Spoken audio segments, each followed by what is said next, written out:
यशोदानंदन व्रज जनरंजन यशोदानंदन व्रज जनरंजन यशोदानंदन व्रज जनरंजन यशोदानंदन व्रज जनरंजन यमुना तीर वनचारी यमुना तीर वनचारी।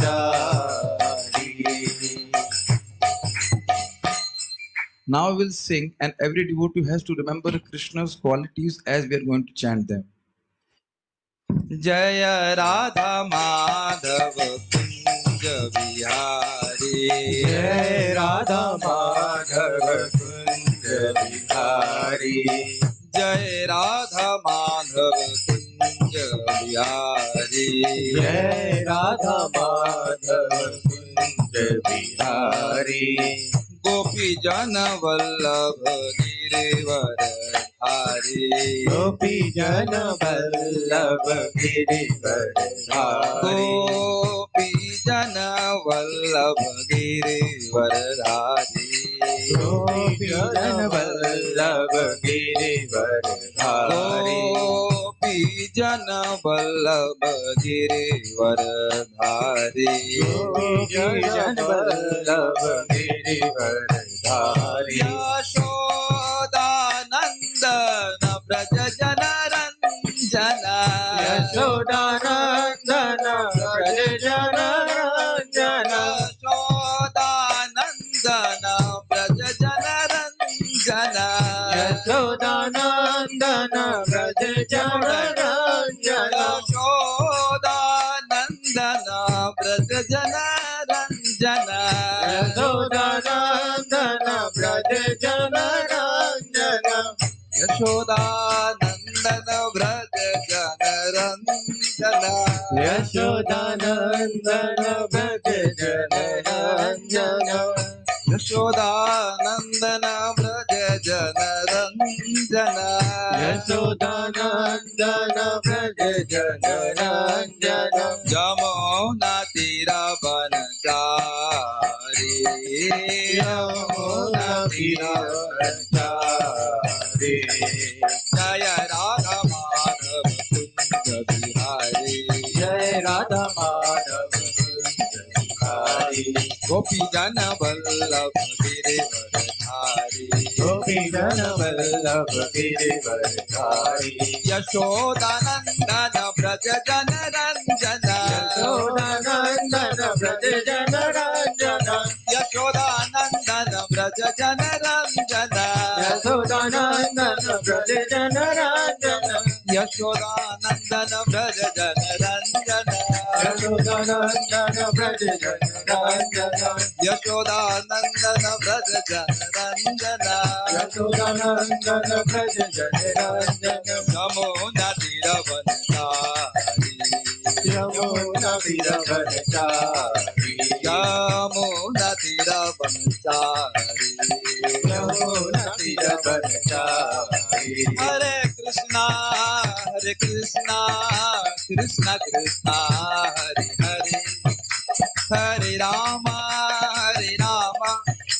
Rama Rama, Hare Hare, हरे कृष्णा कृष्ण कृष्ण हरे हरे, हरे राम राम राम हरे हरे। श्री हरिनाम संकीर्तन यज्ञ की जय, निताय गौर प्रेमानंदे।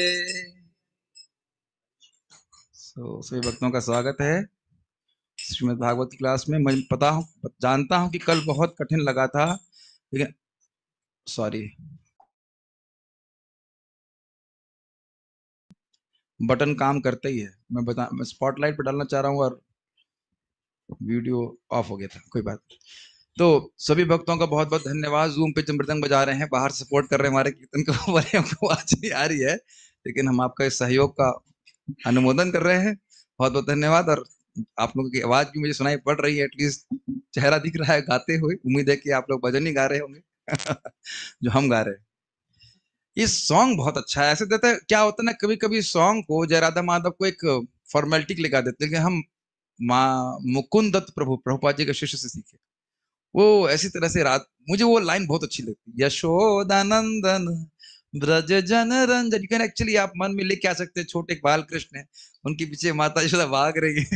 It is really sweet. और ये गोपी जन वल्लभ तो फिर कितना उसका अर्थ गोही हो जाएगा तो तुम कह नहीं सकते, लेकिन बहुत एक एक शब्द बहुत सुंदर है। और ये सब भगवान की ब्रज लीलाओं का वर्णन है। देखिए ना, जय राधा माधव कुंज बिहारी गोपी जन वल्लभ गिरिवर धारी इत्यादि। और इसी प्रकार से अगर आप विभावरी शिक्षा को भी देखें, अगर उसको ठीक से कोई व्यक्ति गाए तो हर उस पर भगवान के गुणों का वर्णन हो रहा है। ठीक है, हम लोग पहले मंगलाचरण करते हैं। आज बहुत आसान होगा, बस मतलब पढ़ना होगा और आप उसको समझ जाओ, घबराओ मत।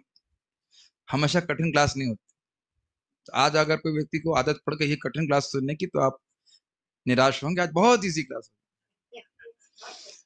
whatever it means, whatever it means. ओम अज्ञानतिमिरान्धस्य ज्ञानाञ्जनशलाकया चक्षुरुन्मीलितं येन तस्मै श्रीगुरुवे नमः। श्रीचैतन्यमनोभीष्टं स्थापितं येन भूतले स्वयं रूपः कदा मह्यं ददातु स्वपदान्तिकम्।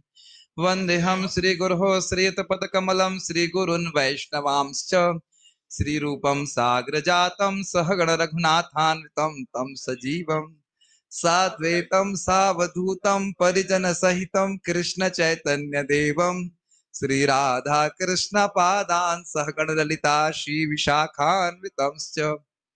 हे कृष्णा करुणा सिंधो दीनबंधो जगत्पते गोपेश गोपिका कांत राधा कांत नमोस्तुते।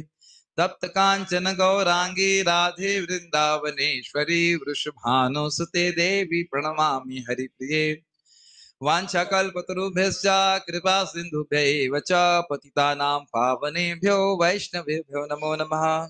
विश्वस्य नाथ रूपोऽसौ भक्तिवर्त्म प्रदर्शनात् भक्तचक्रे वर्तित्वा चक्रवर्ती आख्याभवत्। नमो विष्णुपादाय कृष्णप्रेष्ठाय भूतले श्रीमति भक्तिवेदांत स्वामिनिति नामिने। नमस्ते सारस्वते देवे गौरवाणी प्रचारिणे निर्विशेष शून्यवादी पाश्चात्य देश तारिणे। यं प्रव्रजन्तमनुपेतमपेत कृत्यं द्वैपायनो विरह कातर आजुहाव पुत्रेति तन्मयतया तर्वोऽभिनेन्दुस्तं सर्वभूतहृदयं मुनिमानतोऽस्मि। यः स्वानुभावमखिलश्रुतिसारमेकम् अध्यात्मदीपमतितितिर्षतां तमोन्धम् संसारिणां करुणयः पुराणगुह्यं तं व्याससूनुमुपयामि गुरुं मुनीनां। नारायणं नमस्कृत्य नरं चैव नरोत्तमं देवीं सरस्वतीं व्यासं ततो जयमुदीरयेत्। शृण्वतां स्वकथा कृष्णः पुण्यश्रवणकीर्तनः हृदयन्तस्तभद्राणि विधुनोति सुहृत्सताम्। नष्टप्रायेषु भद्रेषु नित्यं भागवत सेवया भगवती उत्तमा श्लोके भक्तिर्भवति नैष्टिकी। शृण्वतः श्रद्धया नित्यं गृणतश्च स्वचेष्टितं काले नानाति दीर्घेण भगवान् विशते हृदि। योऽन्तः प्रविश्य मम वाचमिमां सञ्जीवयत्यखिलशक्तिधरः अन्याश्च हस्तचरणश्रवण त्वगादीन् प्राणान् नमो भगवते पुरुषाय तुभ्यम्। यं ब्रह्मा वरुणेन्द्ररुद्रमरुतः स्तुन्वन्ति दिव्यैस्तवैर्वेदैः साङ्गपदक्रमोपनिषदैर्गायन्ति यं सामगाः ध्यानावस्थित तद्गतेन मनसा पश्यन्ति यं योगिनो यस्यान्तं न विदुः सुरासुरगणा देवाय तस्मै नमः। जय श्री कृष्ण चैतन्य प्रभु नित्यानंद श्री अद्वैत गदाधर शिवासादि गौर भक्त वृंद। हरे कृष्णा कृष्णा कृष्णा हरे हरे, हरे राम राम राम हरे हरे। जो ज्यादा उत्साह आ रहा है क्योंकि मेरी वाणी कुछ वापस आ गई है, इसलिए खुश हूँ। बहुत दिन से ब्लॉक ब्लॉक ब्लॉक सुनते सुनते आवाज ही नहीं निकल रही थी। खुश हूँ कि कम से कम आज थोड़ी भगवान की कृपा से आवाज निकल रही है, although not fully okay, but okay. शुरू करते हैं। हम लोगों ने कल क्या सुना था, उससे पहले क्या सुना था कि भाई ये सुखदेव गोस्वामी जी इतने बड़े ग्रंथ का अभ्यास क्यों किए? वे तो निवृत्ति निरत थे, जस्ट रिवाइज करते रहो। तो वह तो आत्मराम थे, तो ऐसे अगर थोड़ा सा भी पढ़ते तो उनकी आत्मरामिता में विरोध हो जाता। तो सुध गोस्वामी जी कह रहे हैं, आत्मरामश्च मुनियो निर्ग्रंथा अपि रुक्रमे कुर्वन्त हेतु किम भक्तिम इत्थम भूत गुण हरि। आत्मरामी पुरुष भी जो मुनिगण हैं, मननशील हैं, जिनकी मिथ्यांकार की ग्रंथि नष्ट हो चुकी, वह भी भगवान उरुक्रम में, जिनके महान कर्म है, लीलाएं हैं कीजिए, उनमें भी उनकी प्रसन्नता के लिए कुर्वन्ति अहेतु की भक्ति, भुक्ति मुक्ति और सिद्धि की लालसा से रहित होकर के भक्ति करते हैं। क्यों करते हैं? इत्थम भूत गुणो हरि, क्योंकि भगवान श्री हरि के ऐसे दिव्य गुण होते हैं। ठीक, अब उस पे बड़ा विनोदपूर्ण लिंक दिए हैं, क्या नाम है, नहीं चक्रवर्ती बात तो थोड़ा उतना विरोध नहीं किए, इधर बाल प्रबोधिनी में बड़ा विरोध किए। अरे भाई भक्ति करते हैं तो पढ़ने की क्या जरूरत थी? इस टाइप से भक्ति हम मान रहे हैं कि आत्मराम लोगों को भी भगवान आकर्षित करते हैं, हमें कोई दिक्कत नहीं है, लेकिन इतना महान ग्रंथ पढ़ने की क्या जरूरत थी? इस प्रकार से वो लिंक बनाते हैं। सो अरे मैं खुश लगा रहा हूं तो आपको दिक्कत है कुछ? अरे भागवत बोल रहे थे ना, मनोहर का न्यूज़पेपर थोड़ा चर्चा कर रहे हैं, भागवत चर्चा कर रहे हैं और भगवान ने वाणी वापस दे दी है, बुद्धि दे रहे हैं, तो खुश नहीं होंगे? क्या दिक्कत है आप? लेकिन ये लिंक बड़ा मजेदार है कि भाई मान लिया कि भक्ति अहेतु की भक्ति करते हैं आत्मरामा पुरुष भी, तो पढ़ने की क्या जरूरत थी? तो उस पर श्लोक कह रहे हैं, भगवान के गुणों के द्वारा उनकी मति इतनी आक्षिप्त हो गई, और भागवत में भगवान के गुण बहुत ज्यादा रखे हैं, इसलिए पढ़े। को समझ में आया? भगवान की भक्ति करते ही हैं और भगवान के गुण जो है उनको आकृष्ट कर लिया। आक्षिप्त मतलब देखिए, आकृष्ट मतलब समझ रहे हैं, इधर आइए, थोड़ा सा घबराइए, पकड़ लिया ऐसे करके, ऐसा नहीं कि हाँ थोड़ा थोड़ा तो अच्छा लग रहा है, नहीं, एकदम पकड़ लिया। क्या आक्षिप्त, एकदम जकड़ लिया, ऐसे कहना चाहिए, एकदम खींच लिया उनका मन। तो जब एक थोड़े से गुण को सुन करके आकृष्ट हुए, तो स्वाभाविक सी बात है अन्य गुणों को भी सुनने की इच्छा हुई। तो उन गुणों को भागवत में व्यासदेव जी रखे हैं, इसलिए पढ़े। स्पष्ट समझ में आ रहा है? तो मेरे पीछे बोलिए, कौन बोले? ऑफिशियल चैंटर। हर श्रीमद् भागवतम प्रथम स्कंद 7वां अध्याय 11वां श्लोक। हरेर्गुणाक्षिप्तमति, हरेर्गुणाक्षिप्तमते भगवान बादरायणहि, भगवान बादरायणिः अध्यगान महदाख्यानम्, अध्यगान महदाख्यानम् नित्यं विष्णु जनप्रियः, नित्यं विष्णु जनप्रियः हरेर्गुणाक्षिप्तमति, हरेर्गुणाक्षिप्तमते भगवान बादरायणहि, भगवान बादरायणिः अध्यगान महदाख्यानम्, अध्यगान महदाख्यानम् नित्यं विष्णु जनप्रियः, नित्यं विष्णु जनप्रियः हरेर्गुणाक्षिप्तमते हरेर्गुणाक्षिप्तमति, भगवान बादरायणिः भगवान बादरायणिः, अध्यगान महदाख्यानम् अध्यगान महदाख्यानम्, नित्यं विष्णु जनप्रियः नित्यं विष्णु जनप्रियः। तो भक्त और आवृत्ति कीजिए। अच्छा श्लोक है, ये कई बार मतलब आपने देखा नहीं था अभी तक, तो आप उस श्लोक से फेमिलियर नहीं थे। प्रथम स्कंद के कई श्लोकों में आया है बार बार कि सुखदेव गोस्वामी भागवत क्यों पढ़े। हाँ बोलो जल्दी से। हरेर्गुणाक्षिप्तमते हरेर्गुणाक्षिप्तमते, भगवान बादरायणी भगवान बादरायणी, अध्यगान महदाख्यानम् अध्यगान महदाख्यानम्, नित्यं विष्णु जनप्रिय नित्यं विष्णु जनप्रिय। देखिए अर्थ बड़ा हाँ आप भी बहुत अच्छा बोलते हैं। हरेर्गुणाक्षिप्तमते हरेर्गुणाक्षिप्तमते भगवान् बादरायणी भगवान बादरायणः अध्यज्ञान महदत आख्यान अध्यज्ञान मध आख्यान ज्यादा की तारीफ कर दी मैंने। हाँ। नित्यं विष्णु जनः प्रिय नित्यम विष्णु जनः प्रिय। देखिए मैं डांटने के फिराक में रहता हूँ कोई मौका नहीं छोड़ता। एनीवेज, हरेर गुण आक्षिप्त मति, भगवान श्री हरि के गुणों से उनकी मति आक्षिप्त आकृष्ट हो गई। आक्षिप्त समझ रहे, खींच ली गई। किसकी?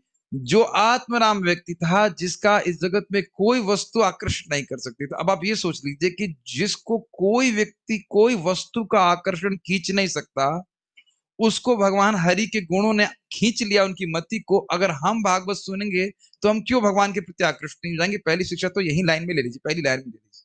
हम चाहते हैं भगवान में आकर्षण हो, भगवान के गुणों को सुनेंगे नहीं तो कैसे आकर्षण होगा बताइए?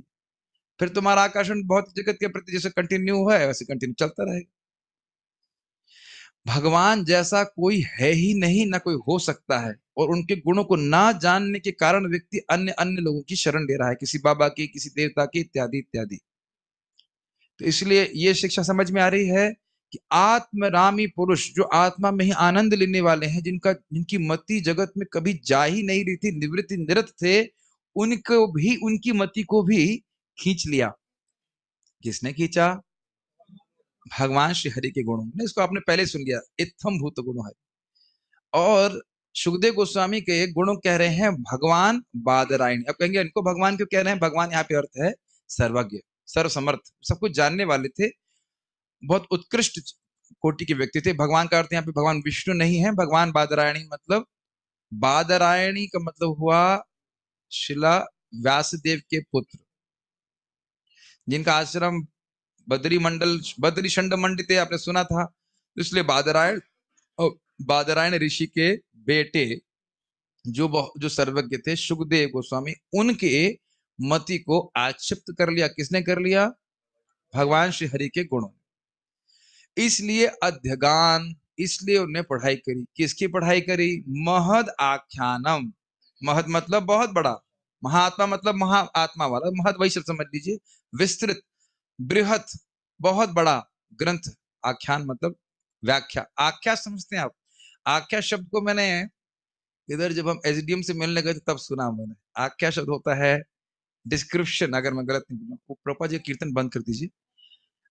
हाँ, रिपोर्ट एक प्रकार की होती है। हम उस पे बस वो बात है कि भागवतम फ्री में मिल रही थी, वो आख्या के लिए हमको कुछ पैसे देने पड़ते हैं वकील को, तो ऐसा कुछ लिख रहे थे। तो आख्या होता है। महद आख्या आप समझ में आ गया? महद रिपोर्ट कह लीजिए भगवान के। भगवान कृपालु हैं, भगवान ये है, भगवान वो है, भगवान ऐसा किया वैसा की सारी रिपोर्ट जो है सुखदेव व्यासदेव जी लिखे हैं। 18,000 श्लोक की आख्या है। इस महद आख्या को पढ़ा, यूट्यूब पे लाइव है ऑलरेडी। नित्यम विष्णु जनप्रिय। अभी बड़ा इंटरेस्टिंग है। चलो पढ़ लिया तो बोलने की क्या जरूरत थी? पढ़ लिया भाई, आप अपना सदन कीजिए, जरूरत क्या बोलने की? तो कहते हैं नहीं, वह भक्तों को प्रिय थे। लिंक समझ रहे हैं? खुद पढ़े और जो बोले, तो उस कृष्ण कथा को की वजह से अन्य भक्त उनको प्रिय हो गए। क्षमा कीजिएगा, अन्य भक्त प्रिय हैं इसलिए उनको बोले। कुछ ग्रहण कर रहे हैं भाई? भक्तों से ही तो आप भागवत बोलेंगे तो उनको वासदन करेंगे। तो फिर वो कृष्ण कथा कहे परीक्षित महाराज को, क्योंकि परीक्षित महाराज महान भक्त हैं भगवान के, इसलिए उनको वस्तु दिए। और क्योंकि वो कृष्ण कथा कर रहे थे और बड़े अच्छे से कथा कर रहे थे, इसलिए भक्तों को भी वह प्रिय हो गए। उससे पहले वो आत्मरामी थे, प्रभुपाद बात को रेफर करेंगे। उनको कोई प्रयोजन नहीं था भक्तों से। जो निर्विशेष ब्रह्मवादी हैं उनको भक्तों से कोई प्रयोजन नहीं होता, और भक्तों को भी निर्विशेषवादियों से कोई प्रयोजन नहीं होता।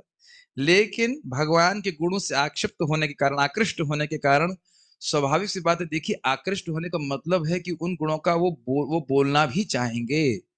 ध्यान दीजिएगा, केवल ऐसा नहीं कि मति आकृष्ट होगी और चुप रहेंगे। भक्त जब भगवान के गुणों को समझता है तो उसे बोलने में बहुत सुख मिलता है। जैसे अभी आज मैं महाराज जी का प्रवचन सुन रहा था, ध्रुव महाराज की जो प्रार्थना है, जो हम लोग गाते हैं ना, योन्तः प्रविश्य, तो महाराज उसमें बोल रहे हैं कि हमारी इसकी व्याख्या बहुत करने की इच्छा है, लेकिन हम अगर करेंगे तो आगे के श्लोक जो है वो छूट जाएंगे। तो इसलिए हम यहाँ करके अपने मन को संतुष्ट करके आगे बढ़ रहे हैं। मुझे बहुत अच्छा लगा था शब्द। तो आप समझ रहे हैं कि महाराज जी का जैसे बोलने का, भगवान के बारे में बोलने का बहुत उत्साह है, क्योंकि खुश होता है भक्त उसको बोल करके। तो कह रहे हैं कि भक्तों से प्रेम था, क्योंकि भक्तों को ही कथा सुना पाते थे, तो इसलिए कथा भी कहे आगे जाकर के परीक्षित महाराज को, और वह कथा कहते थे, इसलिए भक्त भी उनको प्रेम करते थे। ये दोनों अर्थ हैं। नित्यम विष्णु जना प्रिय मतलब सदा ही भक्त ही उनको प्रिय लगते थे, और भक्तों को वो सदा ही प्रिय लगते थे। आगे पीछे इजी श्लोक है, कोई कठिन तो नहीं। ठीक, नेक्स्ट मीन्स अनुवाद।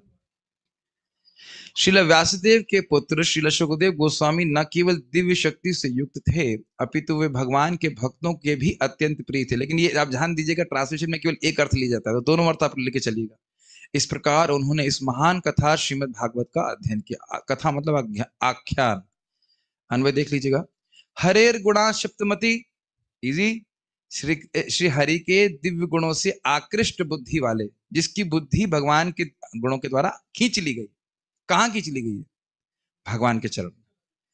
नित्यम विष्णु जनप्रिया, जो सदा भगवान के भक्तों से प्रेम करने वाले थे।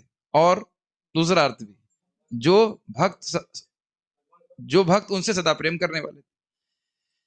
भगवान बादरायण ही, महाज्ञानी। भगवान का मतलब यहाँ पे ये महाज्ञानी शब्द कह लीजिए, सर्वज्ञ शब्द ये है सुखदेव गोस्वामी के लिए।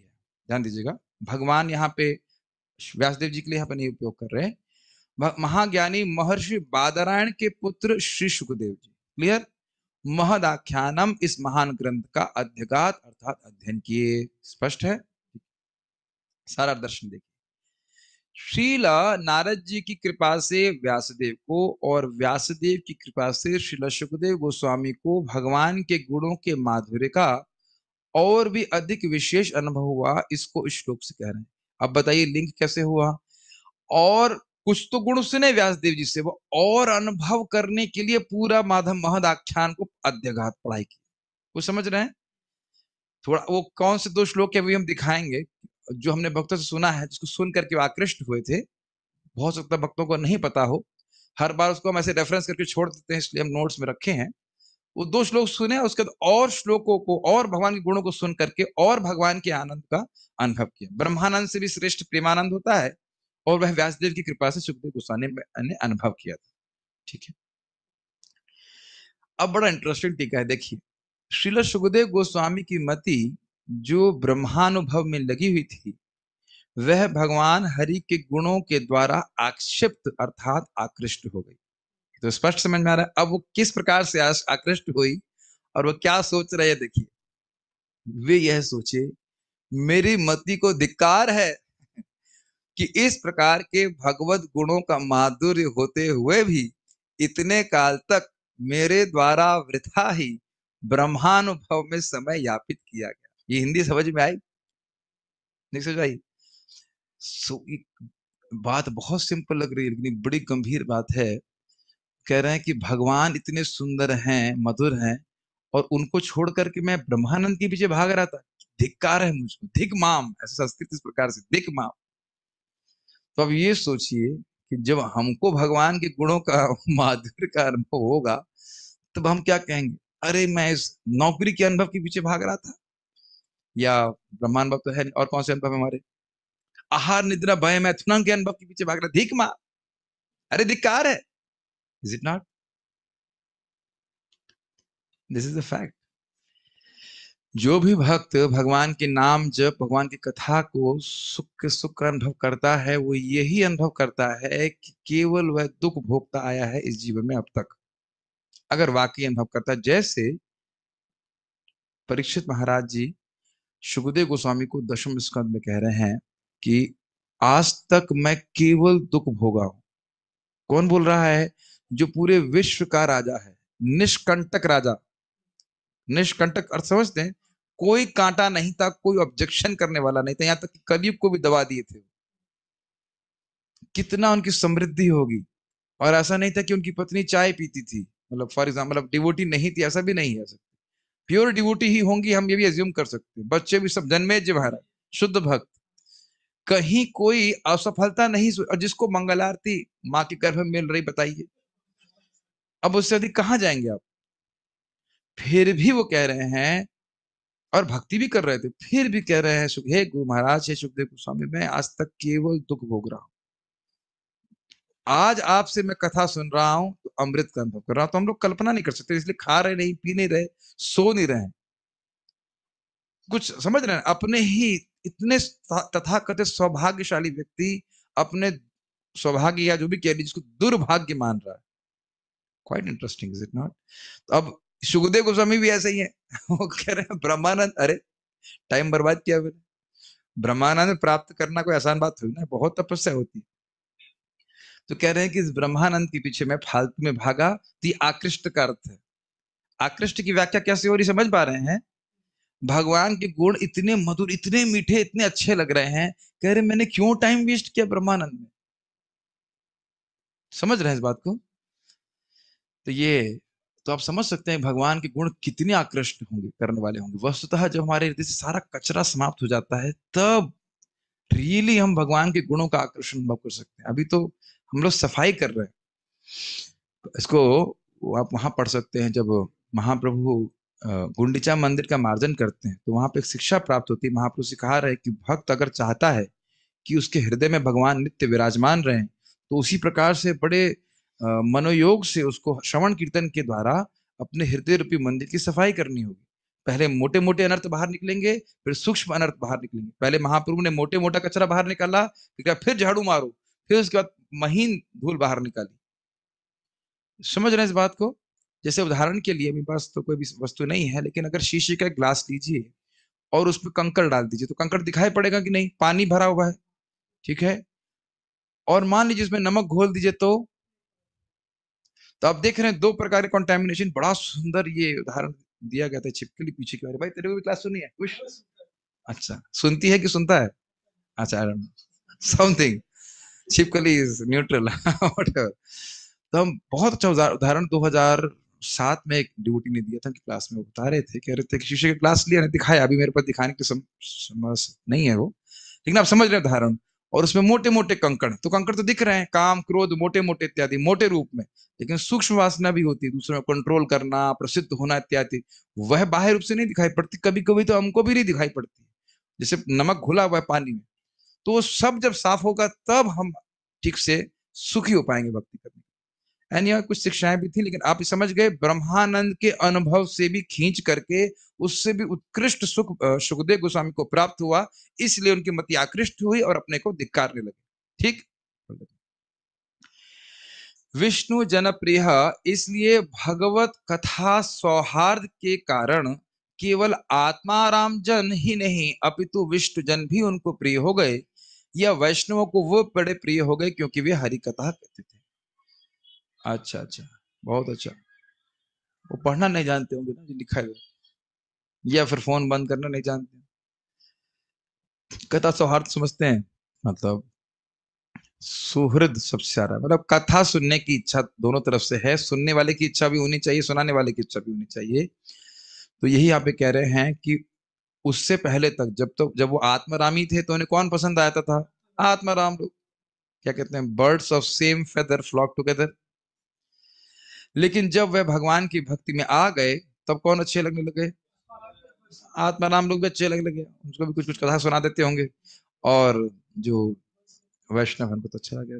बहुत इजी है, इज इट नॉट? नित्यम विष्णु जना प्रिया की नित्य ही कृष्ण कथा करते थे, तो भक्तों को अच्छा लगता है कथा, सिंपल बात।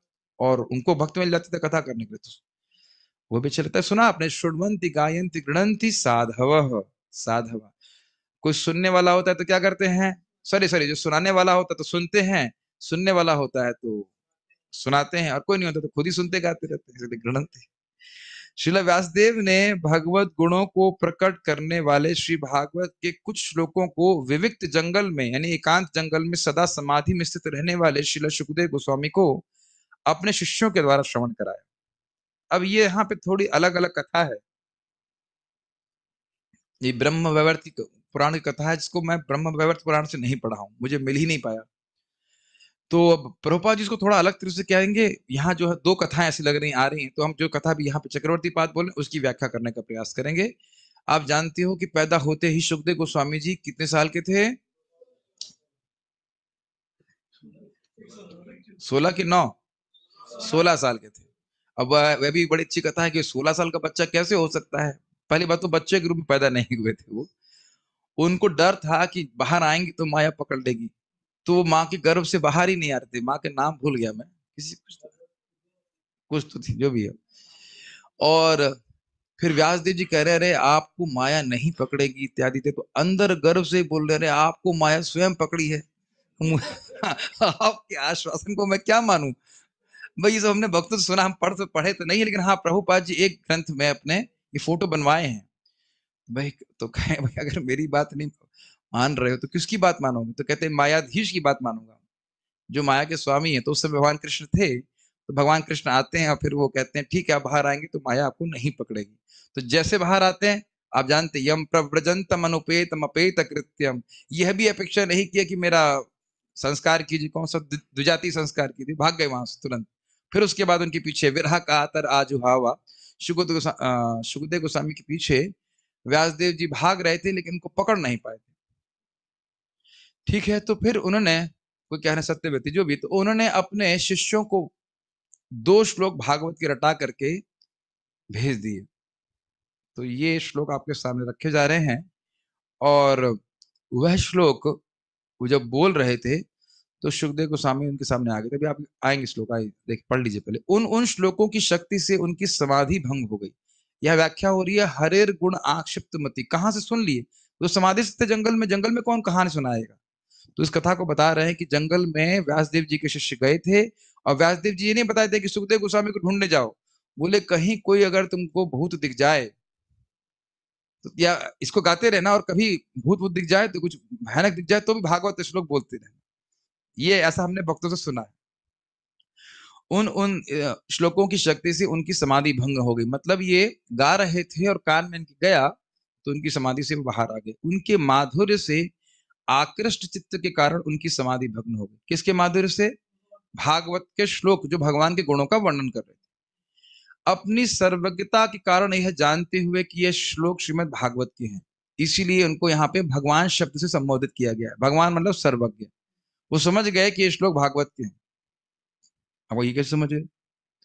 आप पहले जानते हो उनके बारे में बोला गया है सर्वभूत हृदयम, वह सभी जीवों के हृदय में प्रवेश करने की शक्ति रखते थे। इस प्रकार के सुखदेव गोस्वामी थे। तो उनके लिए समझना मुश्किल नहीं था कि ये श्लोक कहाँ का है। कभी कभी हमारे संग होता है कि हम समझ नहीं पाते भगवत गीता का श्लोक है कि भागवतम का श्लोक है। मुझे हंसी आ रही थी, एक बार इंडोनेशिया में क्लास दे रहा था और मैं नेटर ऑफ इंस्ट्रक्शन में श्लोक कोट किया, तन्नाम रूप या जो भी था, श्याद कृष्ण नाम चरित्र। तुम्हारे बगल में भगत बैठे हुए थे, बोले यहाँ का श्लोक है। हमने कहा भक्ति शास्त्री कौन किया है, आपने या मैंने? नेटर ऑफ इंस्ट्रक्शन पढ़ के आए कि नहीं आए? ये होता है, अभ्यास नहीं करने से भूल जाते हैं। अब तो खैर बहुत पुरानी बात है, 3-4 साल पहले। तो कभी वही लोगों को समझ में नहीं आता कहाँ से श्लोक है। जैसे एक थोड़ा हम विनोद करेंगे, विनोद करते हैं प्लीज बुरा मत मानिए। एक भक्त बोले रूप गोस्वामी जी ने नेटर ऑफ इंस्ट्रक्शन में कहा है कि परिक्रमा करनी है और उन व्यक्ति की पीठ में दर्द था फिर भी परिक्रमा कर रहे हैं। तो उनको कोई बोल दिया कि रूप गोस्वामी जी ने परिक्रमा करने के लिए कहा है। परिक्रमा करने के लिए कहा है लेकिन नेटर ऑफ इंस्ट्रक्शन में कहाँ कहा है? फिर वहां से कुछ उत्तर नहीं आया तो बोले तपो दिव्यम पुत्र का देना सत्व। हमने कहा ठीक है तपस्या करने के लिए कहा है लेकिन परिक्रमा पीठ दर्द में करने के लिए तो नहीं कहा है। तो कभी कभी लोगों को मोह हो जाता है कि कौन सा श्लोक कहाँ कहाँ है, कहाँ फिट करे, कुछ भी बोल दो सामने वाले को कुछ पता नहीं, ऐसा करके हो जाता है। लेकिन यहाँ पे हम देख रहे हैं कि उस सर्वज्ञ हम समझ रहे हैं कि ये भागवत के श्लोक है। और यह जानते हुए कि इनके प्रकाशक उनके पिता हैं, मतलब कोई फीस नहीं लेंगे पढ़ने के लिए, राम से हम पढ़ सकते हैं। और उनको पढ़ाने के लिए उद्यत भी हैं, पढ़ाना चाहते भी हैं। वे श्रील व्यासदेव के पास आए और उनसे श्रीमद् भागवतम का अध्ययन किया। नोट हम यहाँ पे एक्स्ट्रा डाले हैं, टीका में नहीं है, ये स्पेशल नोट डाला गया है। भक्त अपनी कथा में इन 2 श्लोकों का वर्णन करते हैं और ऐसा कहा जाता है कि यही 2 श्लोक सुनकर श्रील सुखदेव गोस्वामी आकृष्ट हो गए। प्रमाण हमको नहीं पता है, लेकिन इसमें 2 श्लोकों में भगवान के, इस श्लोक में पहले वाले में जो आप देख रहे हो इसमें भगवान की दया का वर्णन है और अगले वाले श्लोक में भगवान के गुणों का वर्णन है। ये बहुत इंपॉर्टेंट है। भगवान बहुत सुंदर है, बहुत शक्तिशाली सब कुछ, लेकिन बड़े क्रूर हुए औरंगजेब की तरह। तब जरा सी गलती करी, जरा सा ध्यान हटा नाम जब से तुरंत गला काट देंगे नहीं भैया अगर और कोई चैलेंज करने वाला भी नहीं। If Krishna was all powerful and all powerful but not all merciful, then also you can't take shelter of him. समझ में आया? सर्वशक्तिमान है भगवान, लेकिन सर्व कृपालु नहीं है, तो आप उनकी शरण नहीं ले सकते। और अगर कोई व्यक्ति बहुत दयालु है लेकिन वो शक्ति नहीं है, तो शरण लेके होगा क्या? हाँ, बहुत बार हम लोग कहते भी, हम आपका दुख को समझ रहे हैं, लेकिन हम कुछ कर नहीं सकते। सुना आपने? हाँ, है कि नहीं? आपकी पीठ में दर्द में कुछ कर सकता हूँ? कुछ ही नहीं कर सकता। अपना ही बच्चा बुखार से पीड़ित होता है, माता पिता कुछ नहीं कर पाते, कभी कभी दवा देने पे भी ठीक नहीं होता। तो शरण उस व्यक्ति की ली जाए या ली जानी चाहिए जो कृपालु भी हो, सर्व कृपालु हो और सर्वशक्तिमान हो। मानते हैं इस बात को? तो यहाँ पे भगवान की दयालुता और भगवान के अप्रतिम सौंदर्य का वर्णन किया जाएगा 2 श्लोकों में।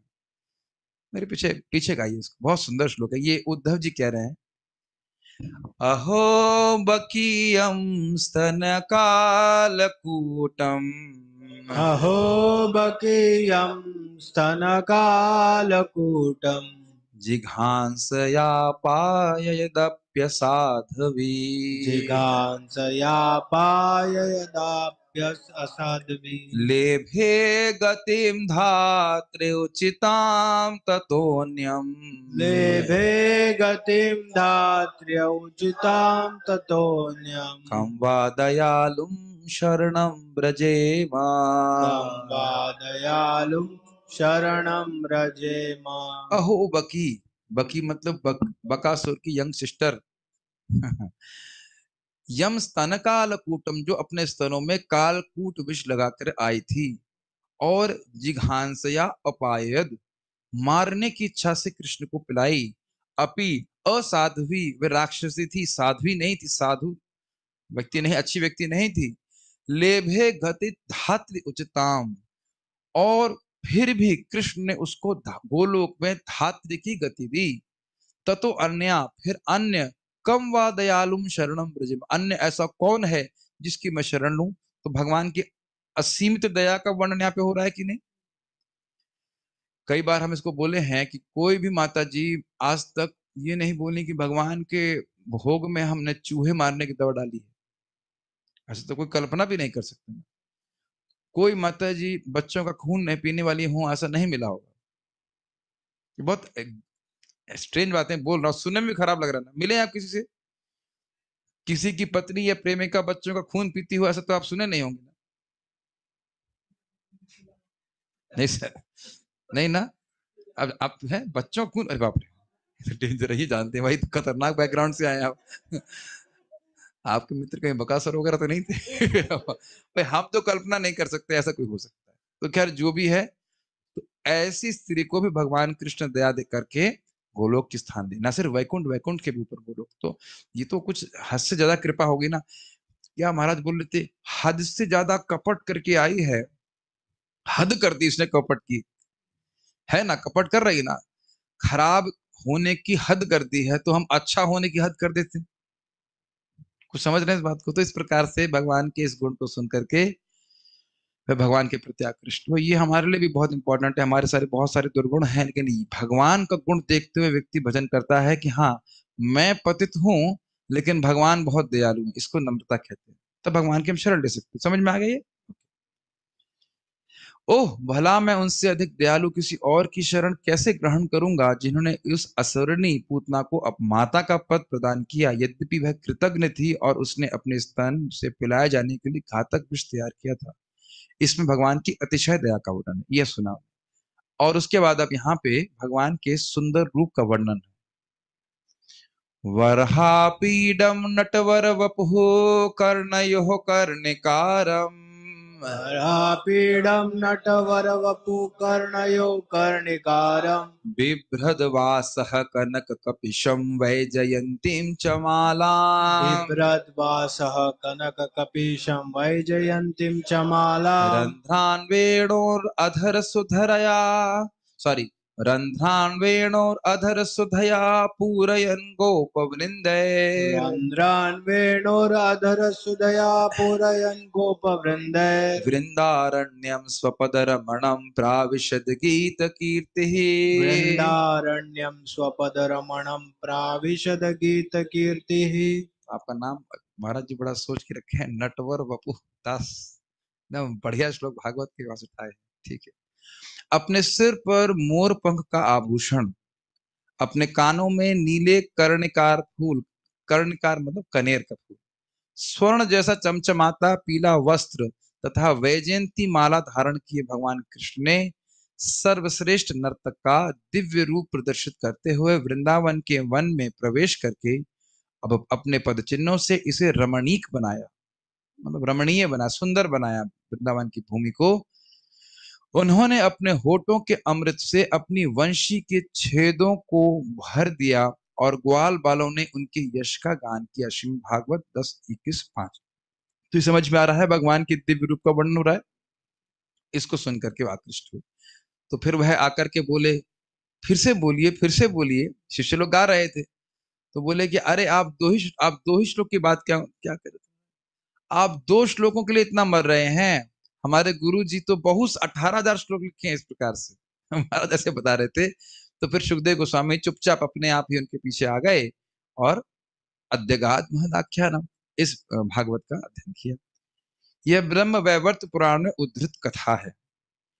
ध्यान दीजिएगा कि यह 2 श्लोक ब्रह्म वैवर्त पुराण में हैं या नहीं है मैं नहीं जानता। महाराज भी बोल रहे थे कि उन्होंने भी भक्तों से सुना है, उसी को परंपरा में सभी भक्त लोग यही बोलते हैं, तो हम भी यही सामने रख रहे हैं। यही 2 श्लोक बोले गए थे कि नहीं, हम शास्त्र से नहीं कह रहे, हम पहले ही बोलते रहे। ये मैंने महाराज से सुना है और अन्य भाषणों से भी सुना है, तो प्रमाणिक ही मान सकते हैं। अगर किसी को कोटेशन मिल जाएगा तो ब्रह्म वैवर्त पुराण में यह 2 श्लोक रखे गए हैं, हम नहीं जानते, हमने ब्रह्म वैवर्त पुराण नहीं पढ़ा। कथा यह है कि इस भागवत के श्लोकों को बोल सुन करके सुखदेव गोस्वामी जी आकृष्ट हुए। जनरली ये 2 श्लोक भक्त लोग यही बोलते हैं, आप लोगों ने सुना होगा, तो कोई विरोध नहीं है,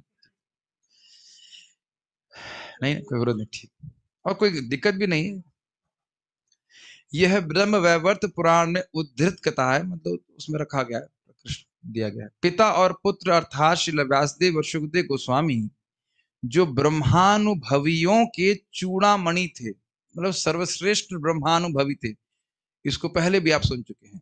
उनको जीतने के उपरांत भक्ति ने उनको एक छत्र के समान बना दिया जिससे संपूर्ण जगत के ताप का नाश हो सके। ये समझ में आ रहा है? इसको आप देखिए, व्यासदेव जी बोले जिज्ञासितम तु संपन्नम अपि ते महद अद्भुतम।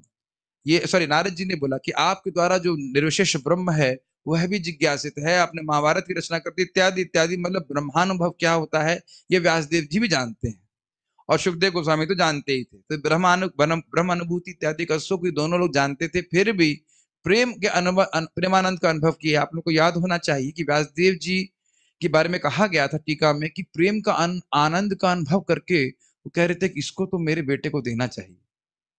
शुकम अध्यापया मासा भी पढ़े थे 2-3 साल पहले, श्लोक पहले, हाँ श्लोक ही बोले थे श्लोक। तो खुद प्रेमानंद का अनुभव किए व्यासदेव जी और कहे कि अपने बेटे को भी देंगे, तो जो बेटे को दिया, तो सुखदेव गोस्वामी जी भी इसी प्रकार के सुख का अनुभव की। तो दोनों के ही ब्रह्मानंद को जीत लिया भक्ति ने, भक्ति के आनंद ने दोनों के ब्रह्मानंद को जीत लिया और उसके बाद उनको एक छत्र की बना दी। छत्र मतलब छाता। तो व्यासदेव जी और व्यासदेव जी ने कथा कही थी सुखदेव गोस्वामी को, सुखदेव गोस्वामी ने भागवत कही और वही भागवत हमको मिल रही है, तो उससे पूरे जगत के ताप नष्ट हो रहे हैं कि नहीं, जो लोग भी सुन रहे हैं एटलीस्ट। तो ये कह रहे हैं इनके छत्र छाया में, सुखदेव गोस्वामी श्री व्यासदेव जी की छत्र छाया में सभी लोग सुख पा रहे हैं कि नहीं भागवत सुनकर, ये कह रहे हैं। ठीक है। फिर भी अब देखिए कितना कठोर बोल रहे हैं चक्रवर्ती पाद। फिर भी जो लोग भक्ति को इस प्रकार नहीं मानते हैं और कुपथगामी हैं तो वो चोर है और यम के द्वारा दंड के योग्य होते हैं। देखिए आचारण गण भी बहुत कठोर बोलते हैं। अब वो क्यों बोल रहे हैं ऐसे, देखिए प्रयोजन ये है कहने का कि देख रहे हो ना, जो व्यक्ति ब्रह्मानंदी है, जो व्यक्ति सारा वेदांत सूत्र जैसे कुछ लिख चुका है, वह भी भक्ति के द्वारा जीता गया है। अब भी तुमको डाउट है कि भक्ति से श्रेष्ठ कोई प्रोसेस है, और उसके बाद भी कोई व्यक्ति भक्ति को छोड़ करके दूसरा पथ स्वीकार कर रहा है, तो वो कुपथगामी हुआ कि नहीं? तो कह रहा है कि भक्ति की अवमानना करना या भक्ति का निरादर कर रहा है, वो निश्चित वह यम के द्वारा दंड के योग्य है। इसलिए वो कह रहे हैं इस प्रकार से। आज करुणा में लोग कहाँ नहीं दिख रहे, अच्छा ठीक, महत्वपूर्ण काम था। बाल प्रबोधिनी, आत्माराम जन भगवान की भक्ति करते हैं, ये ठीक है, कोई दिक्कत नहीं है। तथापि सुखदेव गोस्वामी ने शास्त्र का अभ्यास क्यों किया, उसको श्लोक से जा रहे हैं। ठीक है, भक्ति करें, क्या दिक्कत है, इतना पढ़ने की क्या जरूरत है। कौन भक्त मुझे वो बोल रहा था, किसको बोल रहा था मुझे नहीं पता, लेकिन बोला ज्ञानी बनने की जरूरत नहीं है, उनकी भागवत पढ़ने में रुचि थी, कोई तो मुझे बोल रहा था, तो बोले ज्ञानी बनने की जरूरत नहीं, ऐसे भागवत पढ़ना भक्ति नहीं है। भक्तों में भी इस प्रकार का मोह या भ्रम हो जाता है कि सोचने लग जाते हैं कि भागवत पढ़ना भक्ति नहीं है, ये तो ज्ञान है। No comments, what you can say. अब वो भागवत पढ़ेंगे नहीं तो उन्हें कैसे मालूम चलेगा कि भक्ति है कि नहीं है। इस प्रकार की बातें आप सुनने को मिलेंगी, इसलिए आप उसमें कन्विंस रहिए कि नहीं, श्रीमद् भागवतम 5 महासाधनों में से एक बहुत बड़ा साधन है। ठीक है, भगवान अर्थात सर्वतः विरक्त सर्गवज्ञ होते हुए भी, यहाँ पे इसकी व्याख्या कर रहे हैं कि सुखदेव गोस्वामी को भगवान क्यों कहा जा रहा है। वो हर चीज से विरक्त थे और सबको जानने वाले थे। बादरायणी अर्थात सुखदेव गोस्वामी की मतलब व्यासदेव जी के पुत्र की मति भगवान हरि के गुणों से आकृष्ट हो गई थी, इसलिए यह श्रीमद् भागवत शास्त्र जो समग्र भगवत गुणों को प्रतिपादित करने वाला है, और यद्यपि ये महद है तथापि इसका अध्ययन उन्होंने किया। ये समझ में आया। हरेर गुणाशक्त मति के समझा रहे हैं कि क्योंकि भगवान के गुण अच्छे लगे, 2-4 श्लोक सुने बड़े अच्छे लगे, तो और भागवतम भगवान के गुणों से ही भरा हुआ है, इसलिए अध्ययन किया। लिंक समझ में आ रहा है। भक्ति करो, कोई दिक्कत नहीं, इतना पढ़ने की क्या जरूरत है, इतना शास्त्र अभ्यास करने की क्या जरूरत है। उसका उत्तर दे रहे हैं क्योंकि भगवान के गुणों से परिपूरित है श्रीमद् भागवतम, और गुणों से आकृष्ट थे तो सुनना ही चाहेंगे ना, पढ़ना ही चाहेंगे, इसमें क्या आश्चर्य की बात, इसलिए पढ़ाई करें। लेकिन ये पढ़ाई कोई ज्ञान इकट्ठा करने वाला नहीं है, ज्ञान के फल को तो पहले ही भोग रहे थे ब्रह्मानंद के रूप में। ये भगवान की भक्ति है और ये भगवान का प्रेम प्रदान करने वाली है।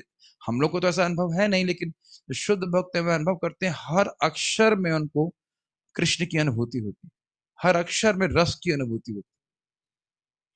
तो हम लोग भी करते करते ही भगवान की भक्ति करते करते आगे बढ़ेंगे। अच्छा चलो, पढ़ लिया, परंतु फिर भी परीक्षित के प्रति आख्यान करने में उनकी प्रवृत्ति किस प्रकार हुई। पढ़ लिया, अपना आनंद में रहिए। परीक्षित को इतना, भाई जितना समय पढ़ने में लगा तो बोलने में तो समय लगेगा, एटलीस्ट 7 दिन तो बोले ना नॉन स्टॉप।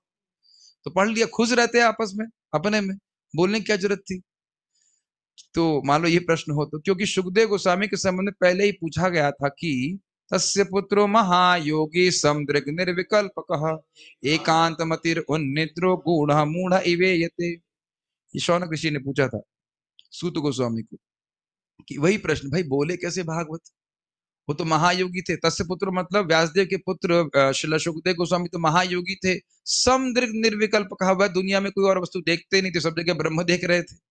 एकांत मति, भगवान में ही उनकी मति लगी हुई थी। उन्निद्र, अविद्या से पूरी तरह निवृत्त थे। गूढ़ो मूढ़ इवेयत, गूढ़ एकदम चुप रहते थे, और मूढ़ मतलब पागल जैसे लगते थे। उनको लक्षित कैसे किया गया, जो किसी से बात ही नहीं कर रहे हैं तो भागवत कैसे बोल दी, और भागवत बोलने के लिए इनवाइट कैसे किया गया, वो तो पागल जैसे लग रहे थे। ऐसे प्रश्न हम लोग चर्चा कर चुके हैं, उसको बढ़ा रहे हैं।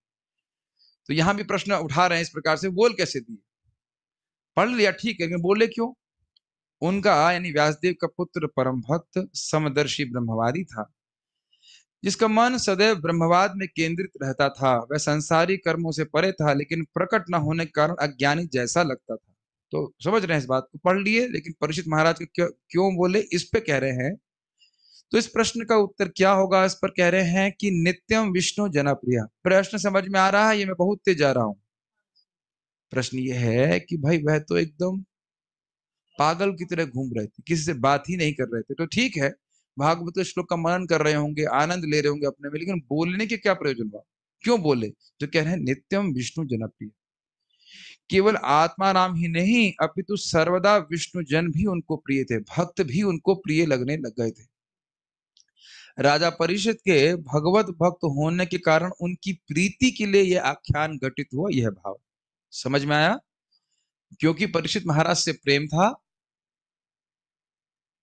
क्योंकि परीक्षित महाराज भगवान के भक्त हैं, उनकी कथा सुनने का आग्रह है, और आगे जाके सुखदेव गोस्वामी स्वयं इसका अनुमोदन करेंगे कि आप इतने ध्यान से सुन रहे हो, मतलब जब ब्रह्म विमोहन लीला अघासुर को वध की लीला होती है, तो सुखदेव गोस्वामी कहते हैं कि 1 साल के बाद अघासुर के वध का वर्णन ब्रज ब्रज में हुआ।